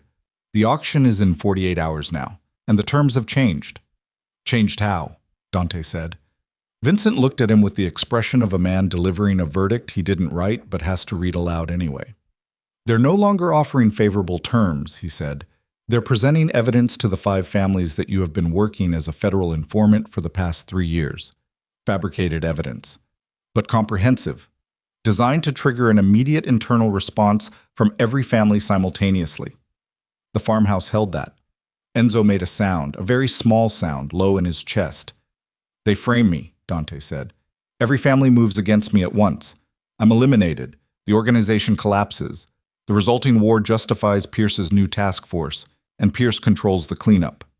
He looked at the whiteboard on the plywood, at all those lines. And nobody ever looks at what caused it, because the story is already written. Yes, Vincent said, and Miss Mercer's photograph disappears in the noise. Nadia had been standing at the edge of the kitchen since Vincent came in. She had been listening with the specific attention of someone who understands that she is in a room where the information being exchanged is not abstract. It is operational, it is immediate, and some portion of it has her name in it. Her legs were steady. She was surprised about that. The 48 hours, she said. How do we use them? Every person in the room looked at her. She looked back at them. That's the question, isn't it? They've moved the timeline. You have 48 hours before 5 crime families receive fabricated evidence that triggers an outcome Pierce has been building toward for over a decade. She looked at Dante. What do you do with 48 hours? Dante looked at her for a moment. Then he looked at Vincent. The 5 families. Do you have direct lines to any of their primary contacts? 2, Vincent said. The Abro organization and the Katari group. I've maintained relationships. I have one, Enzo said. Quiet. Marchetti's people. Chicago. That's 3, Dante said. I need all 5 before the summit. I need each family to receive simultaneously the same package. Mass presence at the gala, Ray's communication record, the fabricated evidence and its origin, and the structure of Pierce's network. I need it delivered in a way they can verify independently before they receive anything from Pierce's people. 48 hours to build and deliver a counterintelligence package to 5 competing criminal organizations who currently have no reason to trust each other, Gideon said, from the corner, laptop open. He was not being negative, he was being precise. Yes, Dante said, and we do this from a farmhouse with 1 satellite connection and 4 people. 5, Nadia said. Gideon looked at her. I have skills, she said. I track provenance through incomplete records, cross-reference institutional documentation, and identify structural patterns in image evidence for a living. If you need to build a documented case fast, I'm not useless. Gideon looked at Dante. Dante looked at Nadia with that reading expression, the one that had no judgment in it, only information gathering. Then he said, "Sit down," and pulled a chair from the table, and the meeting began. They worked through the night and into the next morning. Real work, the grinding, specific, detail-by-detail work of building an evidentiary case from fragmentary sources under time pressure. Gideon pulled records. Vincent provided context from 30 years of direct experience with Mast's network. Names, connections, the specific texture of how the operation had been structured. Enzo worked his contacts in careful, limited calls from a burner device, feeling the temperature of each family, how much preliminary softening he could do without tipping that something was coming. Nadia worked the photograph. She had access to Gideon's equipment and the raw image files he'd pulled from her cloud account, and she worked the second gala photograph, the one with the partial figure beside Mast, the hand, the ring, with the same methodology she'd use on an unsigned painting. She ran the ring's visible characteristics against every reference database Gideon could access. Artisan metalwork records, private collection inventories, customs documentation from import records flagged for unusual jewelry declarations. At 4:17 in the morning, she found it. The ring, she said. There's a customs declaration from 11 years ago, a private collection transfer declared as antique jewelry of Eastern European origin. The declaring party is a holding company. She turned the screen.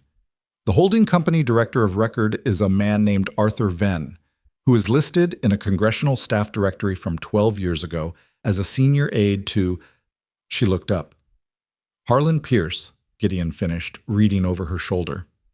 The room went very quiet again, a different kind of quiet than before. The quiet of a case that has just found its keystone. Pierce wore the ring, Dante said. Pierce is the man beside Mast in the photograph, she said. I couldn't see his face. The green dress cut him off at the shoulder. But the hand, the ring, it's his. She looked at Dante. I can document this. The customs record, the staff directory, the ring's distinguishing characteristics as established by independent metalwork analysis. It won't hold up in a court of law on its own, but it doesn't need to. It needs to hold up long enough to make 5 crime families doubt a man who's trying to tell them you're the problem. Dante looked at the screen. Then he looked at her. Build it, he said. By morning, the farmhouse had taken on the specific atmosphere of a place under productive siege. Empty cups, multiple screens, papers covered in notes that only made sense in context. The particular human smell of people who have not slept and are not going to sleep.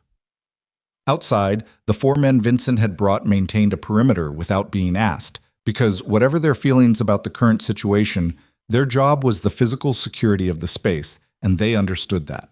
At 9 a.m., Enzo came in from outside with his jaw set and said, Marchetti's people want a face-to-face, tonight, neutral location. Too exposed, Dante said. I told them that. They said take it or leave it. Enzo's voice had the flat exhaustion of a man who has been negotiating all morning. They're not going to accept a package without meeting the person who built it. Marchetti's been around 40 years. He doesn't do anything on faith. Where? Dante said. The Kellner Warehouse District, one of their properties. They control the space. Dante thought for 3 seconds. We go. Me, you, Vincent, not Gideon. He looked at Nadia. Not her. Agreed, she said, before he could explain. He looked at her. You'll be here with Gideon.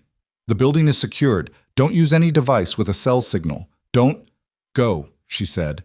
I'll still be here when you get back. Something passed across his face. Not the reading expression. Something else. Something less calculated, more involuntary. Gone before she could classify it. They left at 6 in the evening. 3 vehicles, staggered. Nadia watched the last one disappear down the gravel drive and turn onto the county road, and then stood in the cold air of the doorway for a moment before going back inside. She and Gideon worked. She finished the ring documentation. He cross-referenced the customs record with 3 additional databases and added 2 corroborating sources. By 9 p.m., they had a package, a 34-page documented brief, clean, layered, each claim sourced to something independently verifiable. She read through it twice, checking the logic, the way she'd check a chapter of her dissertation, looking for gaps where the argument relied on inference rather than evidence. There were 2. She noted them. She wrote alternative framings that moved the gaps to the perimeter rather than the center. She was on her second read-through when her phone, returned to her for emergency communication, fully wiped of its previous data and running only a local line, buzzed once. A text from an unknown local number. 4 words. Do not trust Vincent. She looked at the phone. She looked at Gideon. He hadn't heard the buzz. She thought about Vincent Luca's hands flat on the farmhouse table, his voice saying, I made a choice to protect you. The specific weight of a man delivering something real. She thought about the fact that he had known about this farm, had known and claimed he'd use that knowledge to find them, to warn them, but had also arrived with 4 men and no headlights. She thought about a man who had managed information for 30 years in an environment where information was the primary weapon, and had described everything he'd done as protection. She typed back, Who is this? 3 minutes passed. The phone showed the message was delivered, but no response came. Then, at 9:47, the satellite connection Gideon was running dropped. Not a glitch. It dropped clean. The kind of clean drop that happens when a signal is actively interrupted rather than lost. Gideon looked at his screen. That's not a weather issue. Nadia was already moving to the window. The 4 men who had been maintaining the perimeter, Vincent's men, were gone. The gravel drive was empty. The dark fields were empty. The oak branches moved in the wind and there was nothing underneath them. She felt the specific cold of a situation that has changed without you while you were looking at something else. Gideon, she said, how do we reach Dante right now? The burner Enzo has, call it. Gideon called. It rang 7 times. No answer. He called again. Same. He looked at her. She looked at the empty drive. She looked at the phone with the 4-word message on it. Do not trust Vincent. She thought, Marchetti's meeting, neutral location, a property Marchetti's people control. She thought, Vincent suggested the families. Vincent had the direct lines to 2 of them. Vincent provided the context that framed every piece of evidence they'd built over the past 18 hours. She thought, 31 years in the organization, knows every protocol, knows Enzo's personal history well enough to know about this farm. She thought, arrived with 4 men and no headlights, and a voice that sounded like genuine weight, and said, I made a choice to protect you. And she had believed him because Dante had almost believed him, and Dante had 11 years of surviving exactly this kind of thing. She looked at Gideon. The brief, she said. The 34-page package. Is it on a local drive or only on the satellite connection? Local drive, he said. I keep local backups of everything. Pull it. Copy it to the most portable device you have. She looked at the front door.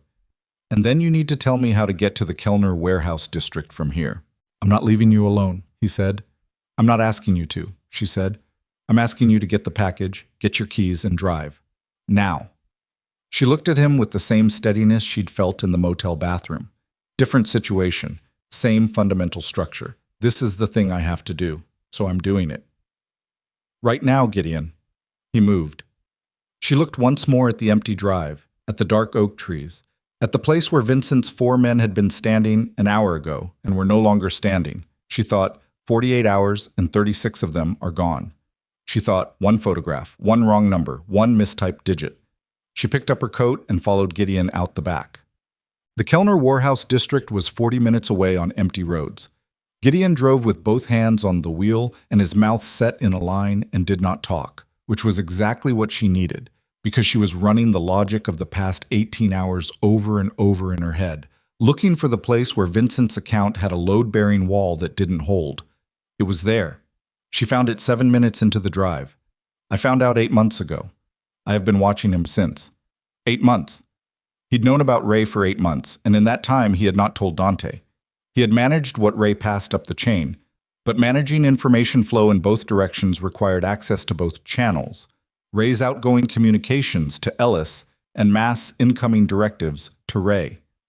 You couldn't manage one without visibility into the other, which meant Vincent hadn't just been monitoring Ray.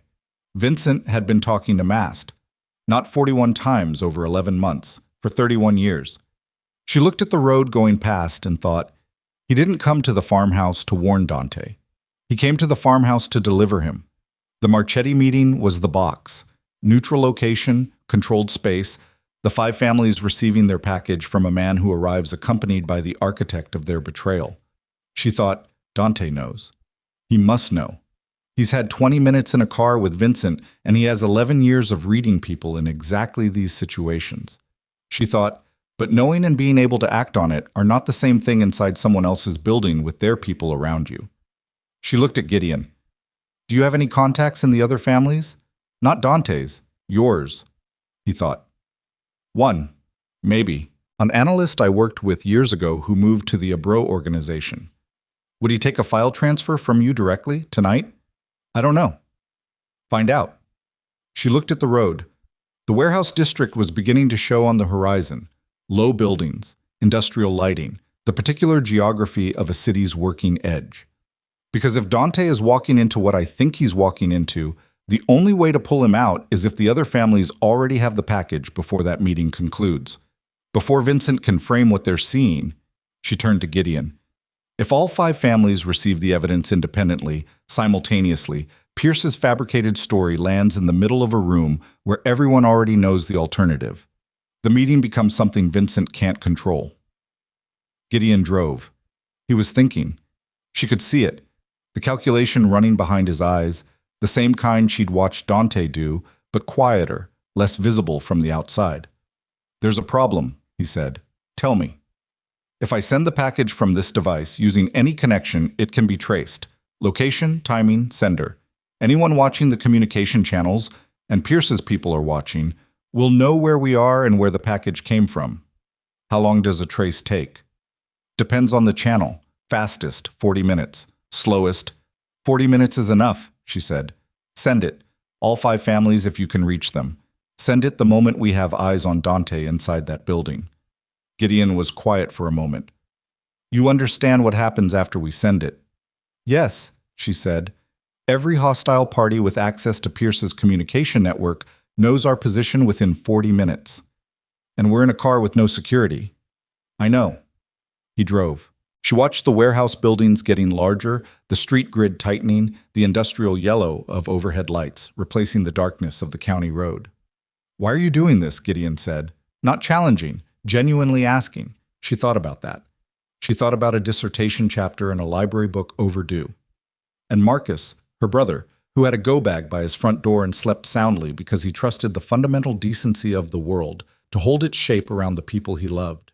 She thought about the photograph, the painting she'd wanted to document, the unsigned Pellegrini, the art that was the reason she'd been in that room, and a dead man's face catching the gala light at the margin of a frame she'd never intended him to be in. I started it, she said, when I pointed a camera at a room I had no business being in. I didn't mean to, but I did. She looked ahead at the road. That means I'm in it. And being in it means finishing it. Gideon didn't say anything to that. He drove. The first warehouse came into view on their left. A long, low building with high windows throwing yellow interior light into the dark street. Two vehicles parked outside, nothing remarkable. Farther down, a third building with its loading dock doors partially open, more light, and the outline of a vehicle she recognized, one of Dante's convoy cars. She said, "There."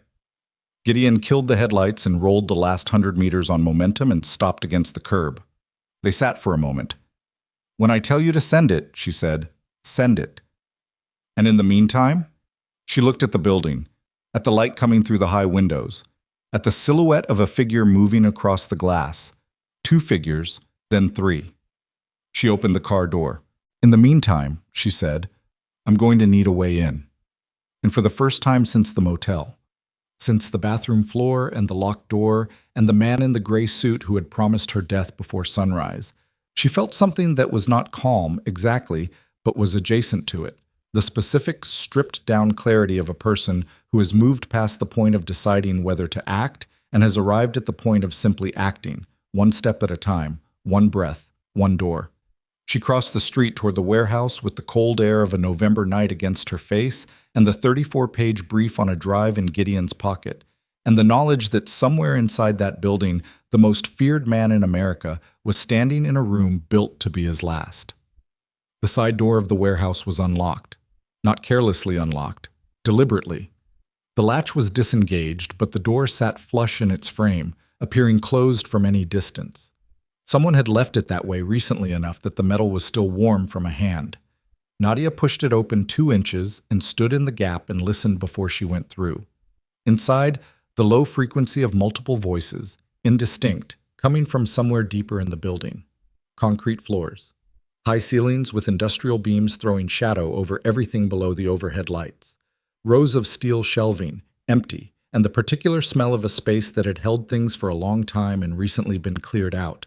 Dust and absence and the faint chemical residue of whatever had been stored here before someone decided this room would serve a different purpose tonight. She went through the door.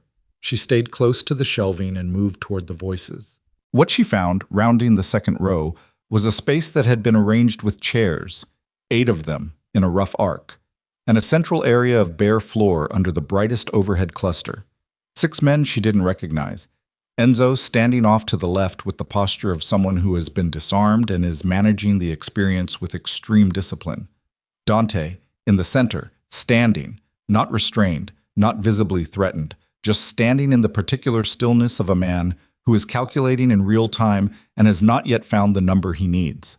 And Vincent Luca, seated in the chair directly opposite Dante, with the expression of a man who has arrived somewhere he planned to arrive and finds it exactly as he expected. A 9th man stood near the far wall. She almost missed him. He was positioned in shadow, slightly behind the arc of chairs, and he was older than anyone else in the room and completely still, in the way that people are still when they have nothing to prove by moving. White hair, heavy through the chest. A vertical scar on the left side of his jaw. Gerald Mast, not dead, not a photograph. Gerald Mast, in a warehouse on the east side of a city where he officially did not exist, watching Dante Viscari stand in the center of a room that had been built as a trap and seeing how the man handled it. Nadia pressed herself into the shadow of the shelving and did not move and did not breathe more than she had to. Dante said, "You could have done this differently."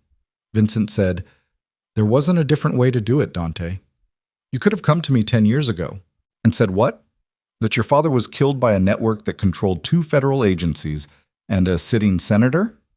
That the organization had been operating as a managed asset for 15 years before you inherited it?" Vincent's voice was not unkind. That was almost worse, the lack of cruelty in it, the plain pragmatism of a man who had made choices so long ago that they had become simply the shape of things. "You would have moved. You would have gotten yourself killed. I would have lost the one thing I had left to protect." "You should have let me choose," Dante said. "You were 20 years old. I was 32 when the Marconi case happened. I was 35 when you made the Zurich contact. I was 40 when Ray Donner was recruited and you chose to manage it silently for 8 months instead of—" Dante stopped, not losing control, choosing to stop. "At what point was I old enough, Vincent?" The room was very quiet. Vincent looked at his hands on his knees. "I kept asking myself that," he said. "Every year I kept asking." He looked up. "I never found a good answer." From the shadow near the far wall, Gerald Mass spoke for the first time. His voice was low and carried without effort, the voice of a man accustomed to rooms listening to him. Mr. Viscari, I've been looking forward to this. Dante turned to look at him.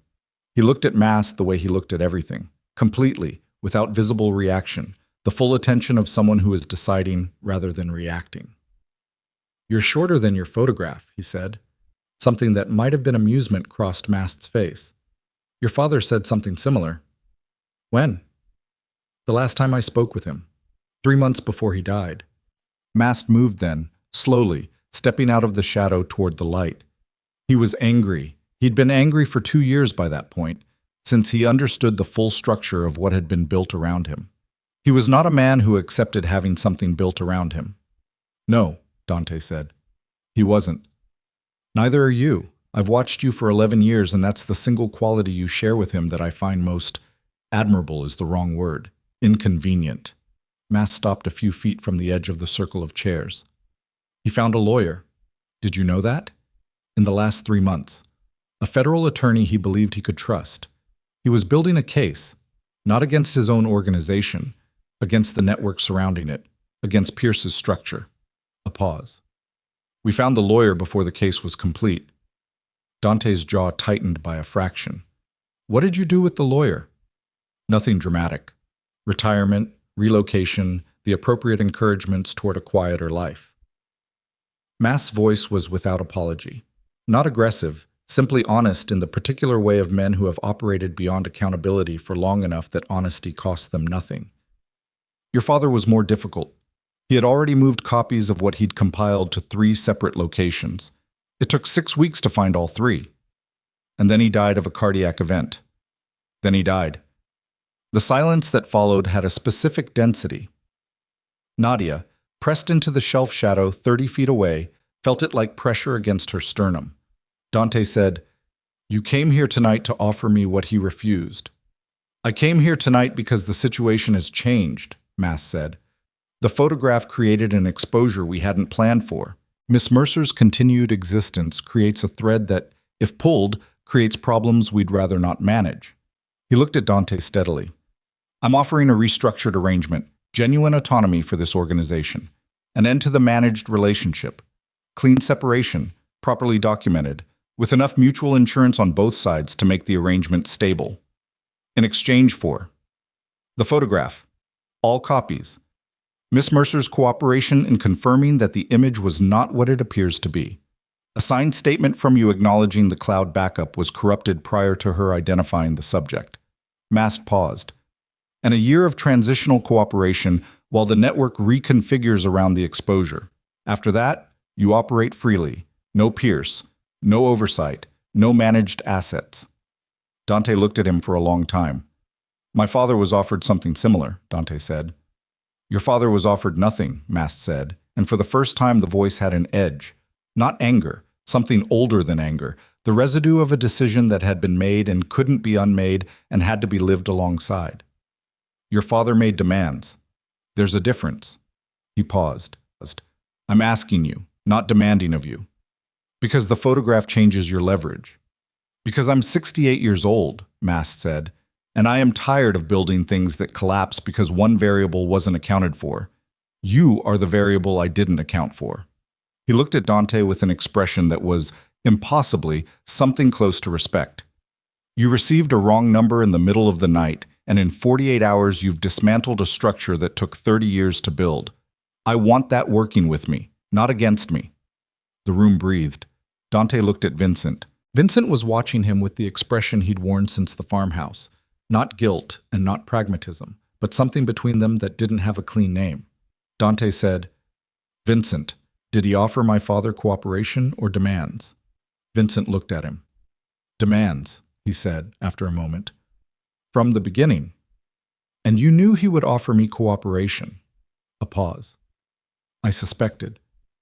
Because the photograph changed his position. Because for the first time in 30 years, he needed something from this organization rather than the other way around. Dante looked at Vincent steadily. That's why you brought me here. Not to deliver me. To put me in the room where he had to ask. Vincent said nothing. You've been building to this for 8 months, Dante said.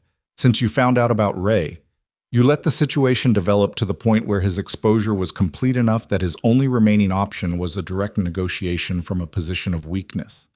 He looked at Vincent with an expression that contained multitudes, the specific complexity of a man processing betrayal and loyalty as aspects of the same act.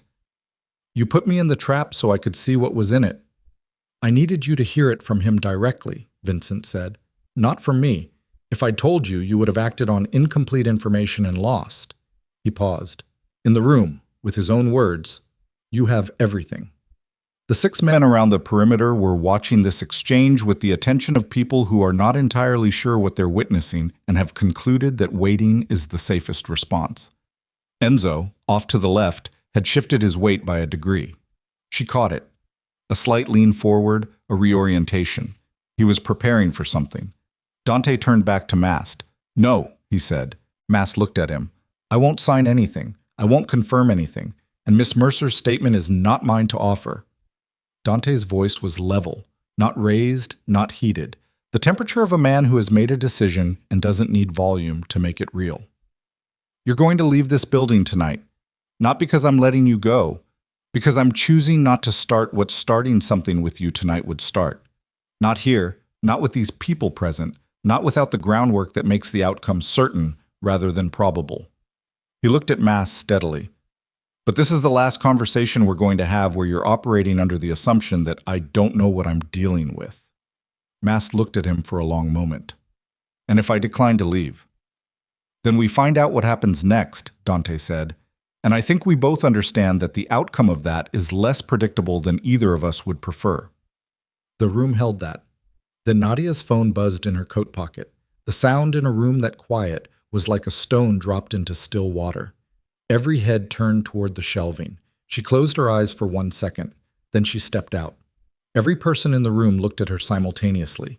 6 unknowns: Enzo, Vincent, Mast, and Dante. The range of expressions covered a wide territory. Mast's was the one she watched, because it was the most informative. A flicker of something that recalculated her presence here as a variable he hadn't placed. Dante's face showed nothing, but his eyes moved to her with the specific attention of someone who is relieved and furious in equal measure and has the discipline to show neither. She looked at the phone. Gideon. Sent. All 5. 12 minutes ago. 12 minutes. Which meant in approximately 28 minutes, anyone monitoring Pierce's communication network would know where this signal had originated. She looked up at Mast. Gerald Mast, she said. Her voice was steady. She was always going to be surprised by that. The steadiness, where it came from, the way her body had apparently decided that the time for shaking was later. I'm the graduate student who photographed you at the Harrington Gala. I'm also the person who spent the last 18 hours building a 34-page documented brief establishing your identity, your network's financial structure, your connection to Senator Harlan Pierce, and the fabricated evidence your organization prepared to distribute to 5 crime families in the next 12 hours. She looked at him. That brief was transmitted to representatives of all 5 families 11 minutes ago, along with independent corroboration from sources they can verify without reference to this organization. The room was completely still. Whatever you were negotiating here, she said, the terms changed 11 minutes ago. Mast looked at her. The recalculation was visible now. Not panic, not anger, something more precise than either. A man running new numbers on a changed board. Then the far door of the warehouse opened. 3 men came through it. Not Mast's people, not Dante's. 2 she didn't recognize. 1 she did, Ray Donner, wrist zip-tied in front of him, being walked by a man roughly twice his width.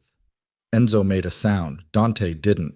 The man holding Ray, broad, 50s, with a face like a geological formation, looked at Dante and said, without ceremony, Marchetti sends his regards. We've been outside since 9 p.m. He looked at Mast. The families received the package 20 minutes before your man here, he indicated Ray. Tried to reach his contact at the Ellis number. The number is no longer active. He dropped Ray Donner into a chair with the lack of ceremony of someone setting down something they've been carrying too long. Marchetti's position is that the Kellner district belongs to him, and what happens in his buildings is his business. He says Vescari can have the building for the night to finish whatever this is. Mass looked at Ray Donner. Ray Donner did not look back. He was looking at the floor with the specific blankness of a man who has watched his options disappear in sequence and has arrived at an interior place that has no immediate exit. Mass looked at Dante. Pierce, Mass said quietly. Pierce, Dante agreed. He'll move immediately. When the families respond to the package, he'll accelerate to protect the remaining structure. Yes. Dante looked at him, which is why the brief included a secondary package. A sealed record, delivered to a federal attorney the families maintain independent of their own interests. Dated, time-stamped, with a dead man's switch that activates if anything happens to Miss Mercer, to me, to Gideon Frey, or to Enzo Caruso within the next 18 months, he paused. The record names Pierce, with documentation, not fabricated. Mast absorbed this. You built that tonight, he said, in a farmhouse, in 18 hours. She built most of it, Dante said. He did not look at Nadia when he said it. He didn't need to. Mast looked at her again. The recalculation had completed. His expression had moved past the running of new numbers and arrived somewhere else, somewhere she didn't have a name for, the expression of a man who has operated for 30 years beyond consequence and is experiencing, perhaps for the first time, the specific sensation of a wall that doesn't move. What do you want? Mass said. To Dante. I want you to make a call, Dante said. Tonight, to Pierce. You'll tell him the operation is suspended, that the summit is canceled, that the fabricated evidence against me is to be destroyed and the files sealed. He paused. And you'll tell him that you've entered into a direct negotiation with the Vescari organization, the terms of which include mutual non-aggression and a documented record of his involvement with your network being held in trust by parties outside both organizations. You're using me to leash Pierce, Mass said. Pierce has been using you to manage organized crime for 30 years, Dante said. Consider it a recalibration of the arrangement. Mast was quiet for a long time. Ray Donner shifted in his chair. Nobody looked at him. Vincent was watching Dante with an expression she could finally read. Not relief, not vindication, something quieter and more worn than either. The expression of a man watching something he helped build arrive at a destination he'd been working toward for 8 months, without any certainty it would arrive, and finding it complicated to feel good about even now that it had. Mass said, and if I make the call, then you leave this building tonight and we don't speak again, Dante said. What you do with the rest of your existence is not my concern as long as it doesn't intersect with mine. And the photograph? Dante looked at Nadia. She said, the photograph stays where it is. My cloud account, backed up to 3 independent servers as of tonight, accessible to the federal attorney's dead man's switch. It's not a weapon I'm carrying in my pocket. It's insurance that nobody wants to activate. She looked at Mass steadily. Which means it only matters if someone gives it a reason to matter. Mass looked at her for a moment. You're not what I expected, he said. Nobody ever is, she said. He took out his phone. He made the call. Pierce's response, transmitted through Mass' speakerphone into the warehouse air, was not what she expected either. Not anger, not denials. Just a very long silence, followed by a series of questions about specific exposures, delivered in the methodical tone of a man taking inventory after a disaster. Mast answered them with the same methodical flatness. Yes, the financial records. Yes, the ring identification. Yes, the 5 families, simultaneously, independently, verifiable. The sealed record, the dead man's switch, the terms. Pierce asked one more question. Mast looked at Dante. Dante said, tell him the terms are final. Mast told him. Another silence. Then Pierce said, understood, and ended the call. That was it. No speech. No threats. The sound of a man who has run numbers and found them conclusive and moved to the next calculation. It was in its way the most frightening thing she'd heard in 3 days. More frightening than the man in the gray suit, more frightening than no headlights in a farmhouse drive. Because it was the sound of intelligence without remorse. And it reminded her that Pierce was still out there, still seated, still calculating, and that the dead man's switch and the sealed record were not a resolution but a balance, and balances required maintenance. She thought about that on the drive back. Gideon had pulled up outside when Enzo texted him, and she sat in the back seat this time, with nobody beside her, and watched the warehouse district give way to wider streets and then highway, and let her body do what it had been holding off for 3 days.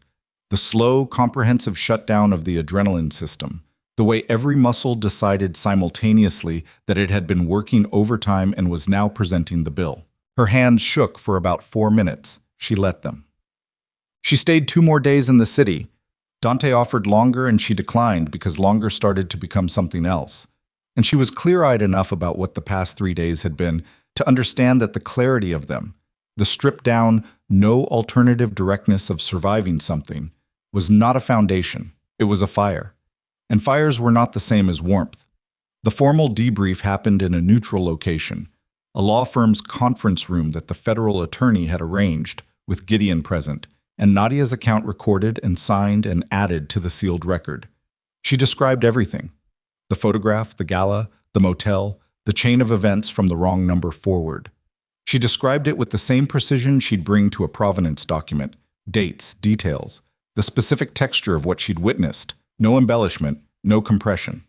The federal attorney, a woman in her 60s with the face of someone who had heard most things and was rarely surprised and remained, despite this, interested, asked her one question at the end.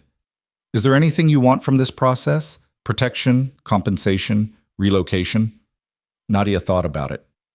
"I want my cloud account to stay exactly as it is," she said. "All copies intact. And I want the academic press credential I used for the Harrington Gala renewed for next year." The attorney looked at her. "That's it?" "I have a dissertation to finish," Nadia said. Ray Donner was a problem with no clean solution.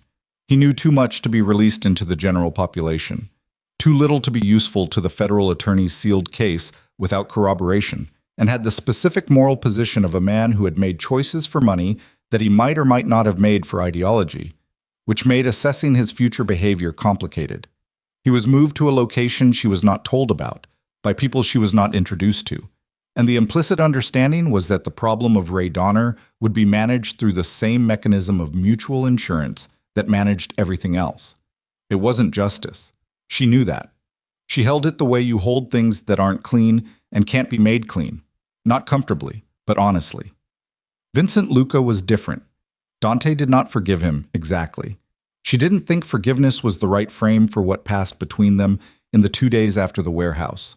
The conversation she wasn't present for, the long silences in between that Enzo described in passing with the tone of a man who found the whole thing too complicated to summarize. What Dante did was closer to reckoning, the specific act of looking at something completely, seeing it for what it was, including what it had cost, and then deciding what to do with the relationship that remained. What remained was 31 years and a dead man's memory, and the specific truth that Vincent had, in his own way, by his own broken compass, been trying to protect the thing he'd spent his adult life building. Dante let him stay. Not in the same position, not with the same access, but in the organization, in a diminished advisory role that carried no operational authority and was about as far from the center of power as Vincent had ever stood. She suspected this arrangement hurt Vincent more than being expelled would have, the daily presence at the margin of a thing he'd once occupied centrally. But she also suspected Vincent understood it as exactly proportionate, and that proportionality was its own form of respect. She thought about that sometimes, after she went back to Columbus, the specific geometry of it. She went back on a Wednesday. Marcus picked her up from the bus station because she'd told him she was coming back from a research trip and her car was in the shop, which was technically accurate in the sense that her car was at her apartment, and the shop of getting back to it was the process she was undertaking. He asked how the research had gone. She said, "Complicated. I found something I wasn't looking for and it took a while to document properly." He nodded. Marcus had spent 12 years as a paramedic and had a sophisticated relationship with the idea that the truth of events was often not the story of events, and that sometimes the most useful thing you could do was register that something had happened and leave the architecture of it for later. He asked if she wanted coffee. She said yes. They went to the place 3 blocks from her apartment that had been there since she was in undergrad and hadn't changed anything about itself in that time. Same tables, same smell of burnt-edge coffee and old wood, same woman behind the counter who never asked what you wanted because she'd seen you enough times to already know. Nadia sat down and wrapped both hands around a mug and looked at the steam rising off it, and felt the specific sensation of an ordinary moment landing with more weight than ordinary moments usually carried, because she was coming from something that had made ordinary feel provisional. She told Marcus some of it, not all, enough to explain why she'd had nights she hadn't been in contact, and why he should update her emergency contact information, and why she'd be changing the lock on her apartment door and installing a secondary deadbolt. He listened without interrupting. He was very good at that.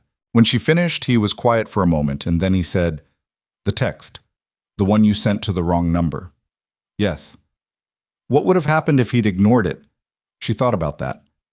"I don't know," she said. "Nothing good." He nodded. He drank his coffee. "I'm going to start double-checking the numbers I call," he said. She laughed. It came out more fully than she expected, genuine, clear, the laugh of someone who has found something actually funny, rather than the social performance of finding it funny. Marcus looked pleased by it, the way he always looked when he managed to make her laugh when she was tired. "That's probably wise," she said. She was 3 weeks back in Columbus before the first sign that the balance was holding. A news item, small. A congressional aide in Washington resigning quietly from his position on the Senate Intelligence Committee staff, citing personal reasons. No further detail. No follow-up coverage.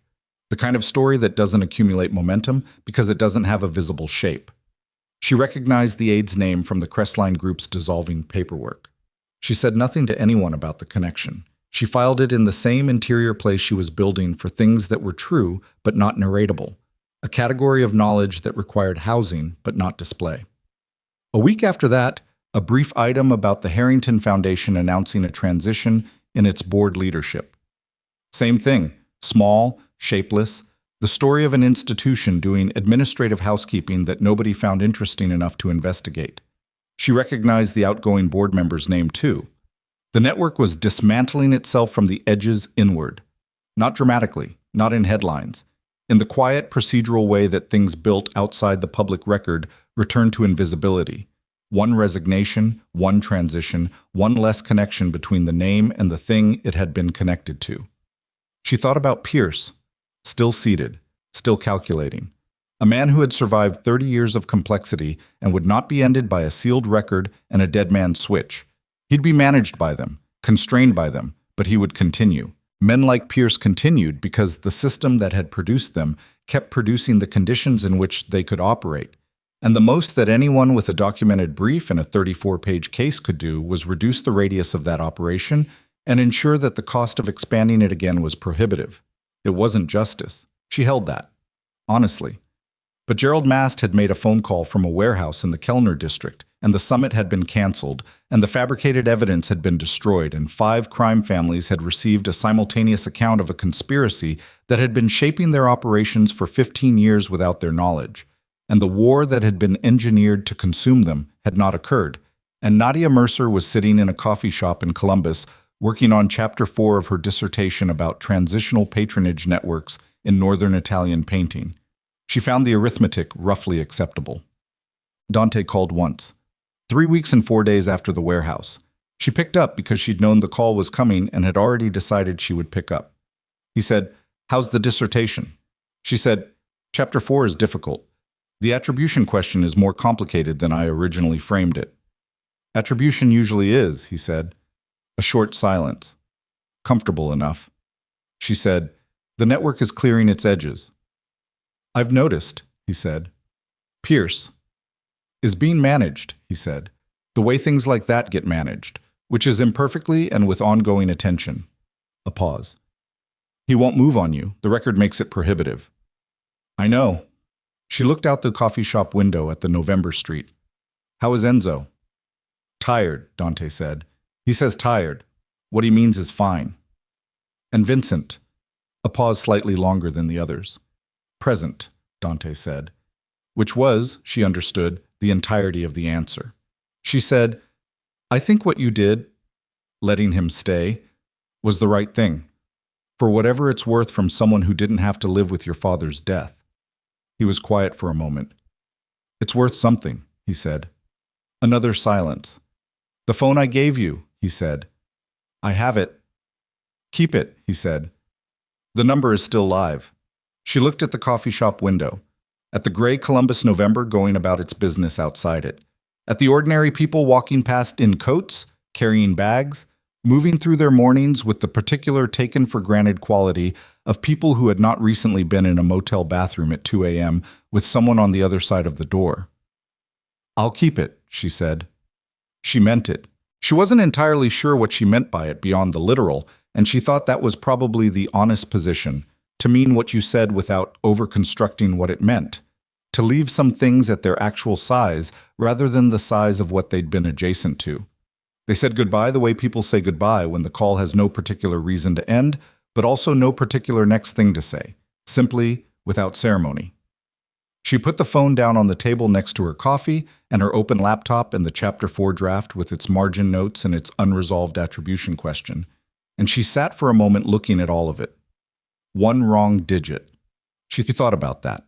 The way a single transposed number had redirected a message from a paramedic with a go bag to the most feared man in America, and what that single redirection had triggered, the chain of it, the architecture of consequence built from one typographical error at 2 in the morning in a bathroom with a locked door.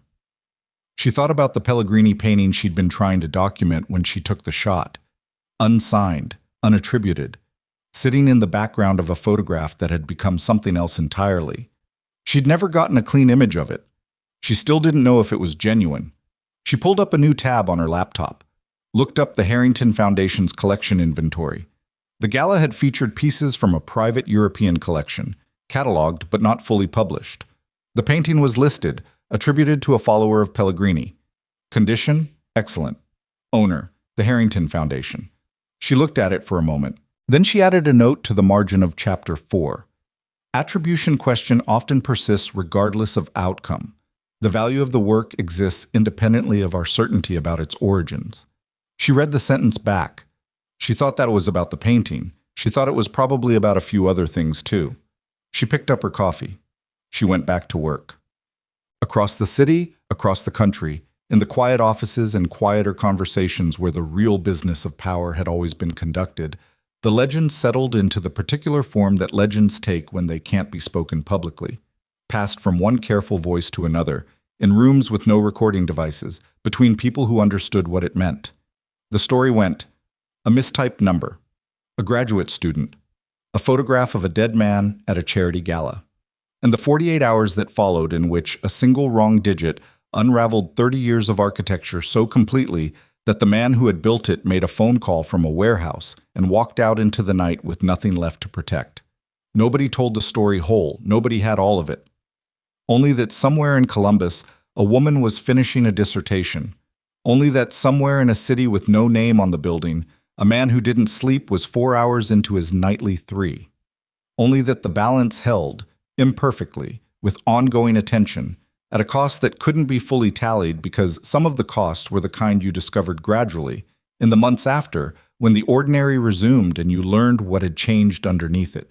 And only that sometimes the smallest mistake rewrites everything, not because mistakes are powerful, but because the things they collide with were already unstable, already carrying more weight than the structure was built to hold, already waiting for the one variable that hadn't been accounted for to arrive and find the load-bearing wall.